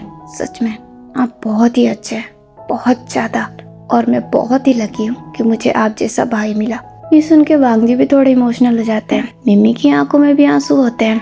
वांगजी मिमी के आंसुओं को वाइप करते हैं और कहते हैं, मिमी आज के लिए प्लीज़ रोना नहीं, वरना तुम्हारा ये सारा मेकअप खराब हो जाएगा। फिर वैनिंग तुम्हें देखने की जगह कहीं तुमसे दूर ना भागने लगे। ये सुन के मिमी स्माइल करने लगती है और कहती है, वांगजी ब्रदर, वैसे तो आपने मेरे लिए बहुत कुछ किया है, लेकिन आज मैं आपसे कुछ मांगना चाहती हूँ, प्लीज़ मना मत करना। वांगजी भी हाँ में सिर हिलाते हैं। तो मिमी बोलती है, वांगजी ब्रदर, मैं चाहती हूँ कि आज आप मेरे बेस्ट मैन बने, प्लीज़ मना मत करना। ये सुन के वांगजी थोड़े हैरान होते हैं और वो मिस्टर वैन की तरफ देखने लगते हैं। फिर वो मिमी को देखते हैं और बोलते हैं, बट मिमी ये हक तो तुम्हारे डैड का है। तभी मिस्टर वैन आगे आते हैं और बोलते हैं, नहीं वांगजी, मिमी सही कह रही है, ये हक मेरा नहीं तुम्हारा है। सही मायने में उसकी लाइफ में बेस्ट मैन हमेशा से तुम रहे हो। मैं मानता हूँ मैं उसका पिता हूँ, लेकिन फिर भी मैंने उसे वो प्यार नहीं दिया जो वो मुझसे चाहती थी। मैं उसे बहुत ही कम समय दे पाया। मैं उसे वो प्यार नहीं दे पाया जो मुझे देना चाहिए, और वो प्यार तुमने दिया है, तुम्हारी पूरी फैमिली ने दिया है। तो मेरे हिसाब से उसकी लाइफ का बेस्ट मैन तो तुम्हें ही बनना चाहिए। तो प्लीज़ मना मत करो, हाँ कर दो। ये सुन के वांगजी थोड़े इमोशनल हो जाते हैं और वो मिमी को देखते हैं, जो कि बहुत उम्मीद से उन्हें ही देख रही होती है, और कहती है, प्लीज़ वांगजी ब्रदर मना मत करो। विंग भी अपना हाथ वांगजी के शोल्डर पे रखता है और हाँ में नोट करता है। फिर वांगजी भी स्माइल करते हैं और बोलते हैं, ठीक है। मिमी इससे बहुत खुश हो जाती है और वो वांगजी को हग कर लेती है। तो वांगजी बोलते हैं, तो चले। मिमी हग ब्रेक करके स्माइल के साथ हाँ में नोट करती है। वांगजी अपना हाथ आगे बढ़ाते हैं। मिमी अपना हाथ वांगजी के हाथ में दे देती है। फिर वो वांगजी का हाथ पकड़े ही उनके साथ जाने लगती है। वांगजी मिमी को लेके बाहर स्टेज पे जाते हैं, जहाँ पर हमारा वैनिंग पूरी तरीके से तैयार मिमी का ही इंतजार कर रहा होता है। वांगजी मिमी को लेके वैनिंग के पास जाते हैं। वो उसका हाथ वैनिंग के हाथ में देते हैं और कहते हैं, वैनिंग, वैसे तो मैं जानता हूँ कि तुम मेरी बहन से बहुत प्यार करते हो और तुम उसका बहुत ख्याल भी रखोगे, पर एक भाई होने के नाते मैं तुमसे कहता हूँ, प्लीज़ मेरी बहन का ख्याल रखना, उसकी आंखों में कभी आंसू मत आने देना। ये सुन के वैनिंग भी हाँ में नोट करता है। तो मिमी बोलती है, वांगजी brother, what is this? This is not fair. आप डैड की तरह साउंड कर रहे हो और ये आपको बिल्कुल सूट नहीं कर रहा है। मुझे मेरे वांगजी ब्रदर का टोन चाहिए। ये सुन के वांगजी स्माइल करते हैं और कहते हैं, अच्छा ऐसा है क्या? मिमी भी हाँ में सर हिलाती है। तो वांगजी बोलते हैं, ठीक है फिर रुको। वो वैनिंग को देखते हैं और बोलते हैं, वैनिंग मेरी बात ध्यान से सुनो, मेरी बहन का बहुत अच्छे से ख्याल रखना, उसे हमेशा खुश रखना।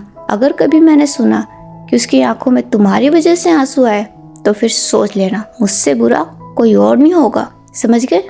वैनिंग भी ये सुन के स्माइल करता है और हाँ में नोट कर देता है। मिमी इससे बहुत खुश हो जाती है और कहती है, हाँ ये हुई ना बात, अब लग रहे हो ना आप मेरे वांगजी ब्रदर। वांगजी भी स्माइल करते हुए अपना हाथ मिमी के सर पे ले जाते हैं और बोलते हैं, हमेशा ऐसे ही रहना, गॉड ब्लेस यू। वो इतना बोल के वहाँ से फिर साइड में चले जाते हैं। वैनिंग मिमी का हाथ पकड़े अब प्रीस्ट के पास चला जाता है। उन दोनों की शादी की रिचुअल शुरू हो जाती है। वांगजी भी अब विंग के पास जाके खड़े हो जाते हैं। सभी लोग बहुत खुश होते हैं। तभी विंग और वांगजी के पास सॉन्गलेन आता है। वो विंग को देखता और बोलता है, सर मुझे आपसे कुछ कहना है। विंग हाँ में सर हिलाता और बोलता है, हाँ सॉन्गलेन बोलो, क्या बात है? तो सॉन्गलेन बोलता है, वो एक्चुअली सर मुझे कुछ दिनों की छुट्टी चाहिए। विंग ये सुन के थोड़ा हैरान होता है और बोलता है, छुट्टी? पर किस लिए? सॉन्गलेन थोड़ा प्लस करने लगता है। वो अपनी नज़रें नीचे झुकाता और बोलता है, वो सर मैं अपने होम टाउन जाना चाहता हूँ, मुझे मेरे बॉयफ्रेंड को अपनी फैमिली से मिलवाना है। ये सुन के विंग को बहुत खुशी होती है। वो स्माइल करता है और कहता है, बॉयफ्रेंड? क्या तुम्हारा बॉयफ्रेंड है? सॉन्गलेन भी स्माइल के साथ हाँ में सर हिलाता है। तो विंग बोलता है, तुमने मुझे पहले क्यों नहीं बताया? कौन है वो? क्या तुम मुझसे नहीं मिलवाओगे? सॉन्गलैन और भी ज़्यादा शर्मा जाता है और कहता है, जरूर सर, मैं आपसे ज़रूर मिलवाऊंगा। 1 मिनट रुकिए। वो इतना बोल के पीछे मुड़ के देखता है और कहता है, साओ शिनचैन। ये सुन के विंग और वांग जी दोनों ही बहुत ज़्यादा हैरान हो जाते हैं। वांग जी साओ शिनचैन को देखते हैं और बोलते हैं, साओ शिनचैन, क्या ये सच है? साओ शिनचैन भी थोड़ा शर्मा जाता है। वो अपनी नज़रें झुकाता है और बोलता है, यस सर, ये सच है। वांग जी ये सुन के स्माइल करते हैं और कहते हैं, ये तो बहुत अच्छी बात है, मैं बहुत खुश हूँ तुम्हारे लिए। साओ शिनचैन अब वांग जी की तरफ देखता है, वो स्माइल करता है और कहता है, थैंक यू सर, एंड आपने बिल्कुल सही कहा था, आप सही थे सर। सर, मुझे भी छुट्टी चाहिए, क्या मैं कुछ दिनों की लीव ले सकता हूँ? वांग जी स्माइल करते हैं और बोलते हैं, ये भी कोई पूछने की बात है, तुम्हें जितने दिन की छुट्टी चाहिए तुम ले सकते हो। ये सुन के साओ शिनचैन भी स्माइल करता है और कहता है, thank you so much sir. तो वांग जी बोलते हैं, इसकी कोई ज़रूरत नहीं साओ शिनचैन, तुम जाओ और अपनी लाइफ की शुरुआत करो। साओ शिनचैन भी हाँ में सर हिला देता है।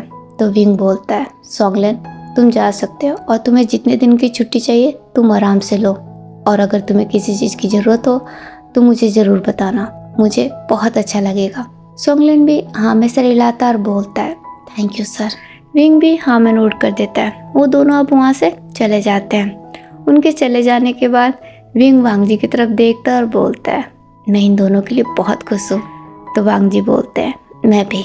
वो इतना बोल के स्माइल करते हैं। थोड़ी देर बाद मिमी और वैनिंग की शादी कंप्लीट हो जाती है। वो दोनों मिलकर एक साथ केक कट करते हैं, सबके साथ फोटोज क्लिक कराते हैं। तभी अचानक से ही हमारी वैनचिंग को बहुत ज़्यादा पेन होने लगता है। ये देख के चैंग बहुत घबरा जाता है और वो जल्दी से वैनचिंग को लेके हॉस्पिटल पहुंचता है। थोड़ी देर बाद ये सभी लोग हॉस्पिटल पहुंचते हैं। विंग और वांग जी चैंग के पास जाते हैं क्योंकि चैंग बहुत डरा हुआ होता है, बहुत घबराया हुआ होता है।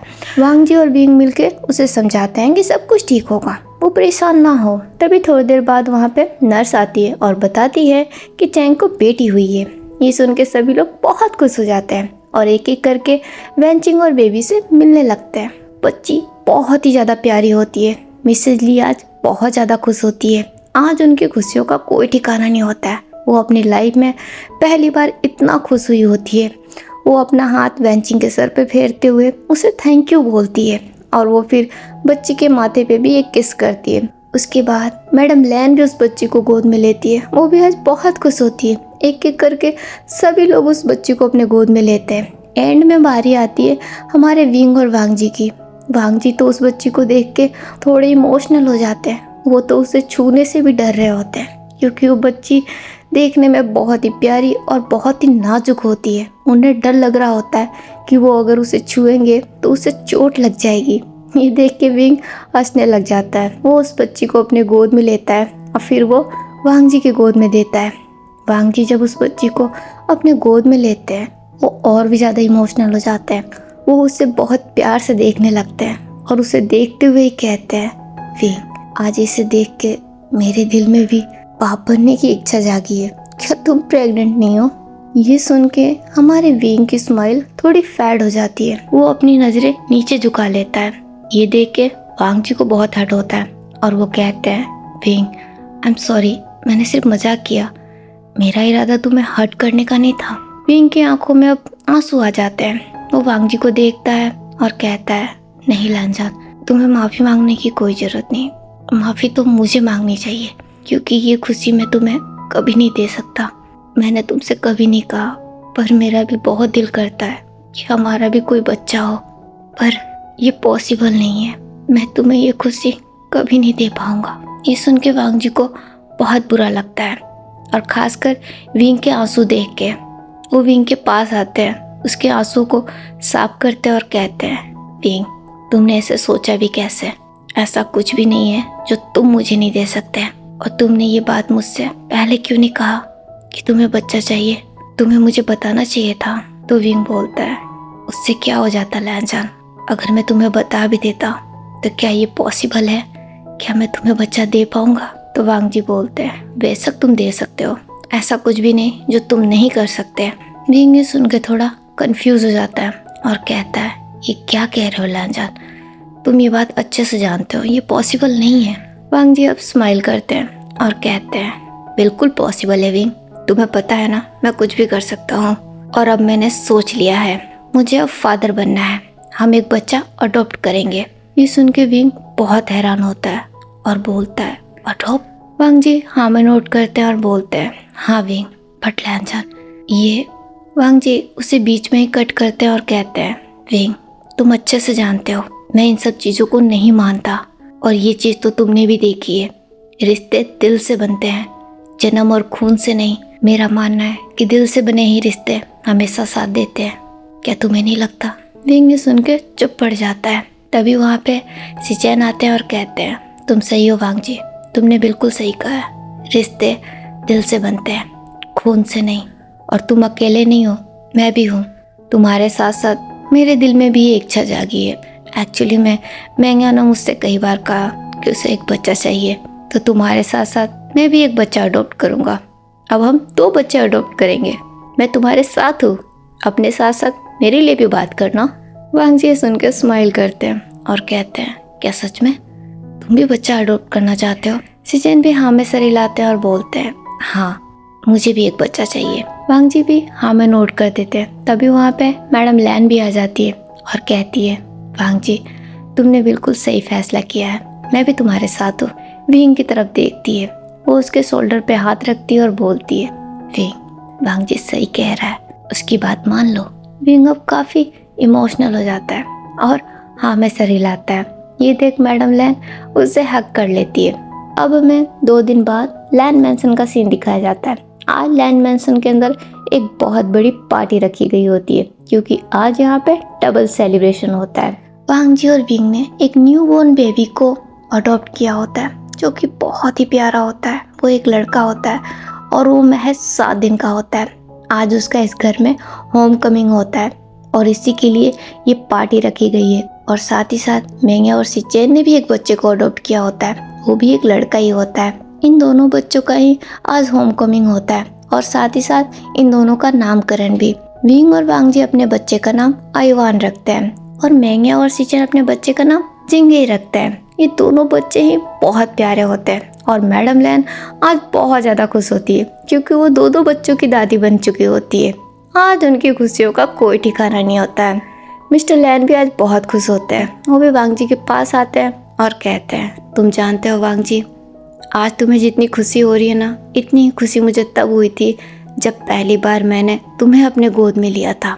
अब तुम्हें भी पता चलेगा एक पिता होने की खुशी कैसी होती है। आज मैं बहुत खुश हूँ तुम्हारे लिए। वो इतना बोल के वांग जी को हक कर लेते हैं। वांग जी भी स्माइल करते हैं और बोलते हैं थैंक यू डैड। तभी वहाँ पे चैंग और बेंचिंग भी अपनी बच्ची को लेके आ जाती है। बेंचिंग अपनी बच्ची को लेके विंग के पास आती है, जो कि अपने बेबी युवान को लेके खड़ा होता है। वो युवान की तरफ देखती है, फिर अपनी बच्ची की तरफ देखती है और बोलती है तुम बहुत लकी हो, तुम्हारे पास 2 बड़े भाई होंगे जो तुम्हारी हिफाजत करेंगे, तुम्हें बहुत मजा आने वाला है। विंग भी सुन के एक प्यारी सी स्माइल करता है। तभी मिसेज ली बोलती है तुम सब सिर्फ बातें ही करोगे या केक कट भी करोगे? सब लोग वेट कर रहे हैं, जल्दी करो। सब लोग मिसेज ली की तरफ देखते हैं और हाँ में सर हिला देते हैं। फिर विंग और वांग जी अपने बेबी युवान को लेके केक के पास चले जाते हैं। सिचैन और मेंग्या भी अपने बेबी को लेके केक के पास आ जाते हैं। फिर ये दोनों कपल मिलकर केक कट करते हैं, सबको खिलाते हैं और फिर उसके बाद से खूब सेलिब्रेट करते हैं। और इसी के साथ हमारी ये story the love he never said यहीं पे कंप्लीट होती है। आई होप आप लोगों को ये स्टोरी पसंद आई हो। वेल, आप लोगों को जैसी भी लगी हो, आप लोग प्लीज़ मुझे कमेंट करके ज़रूर बताइएगा। और अगर मुझसे कोई गलती हो गई हो तो प्लीज़ मुझे माफ़ कर दीजिएगा और अपना ढेर सारा प्यार मेरे इस वीडियो को दीजिएगा। इसे लाइक, कमेंट, शेयर और अपने दोस्तों को भी रेकमेंड कीजिएगा। और हाँ, मेरे चैनल को सब्सक्राइब करना तो बिल्कुल मत भूलिएगा। तो फिलहाल के लिए तो मैं चलती हूँ, हम फिर मिलेंगे किसी नई स्टोरी के साथ। तब तक आप सब अपना ख्याल रखिए। Bye bye, take care.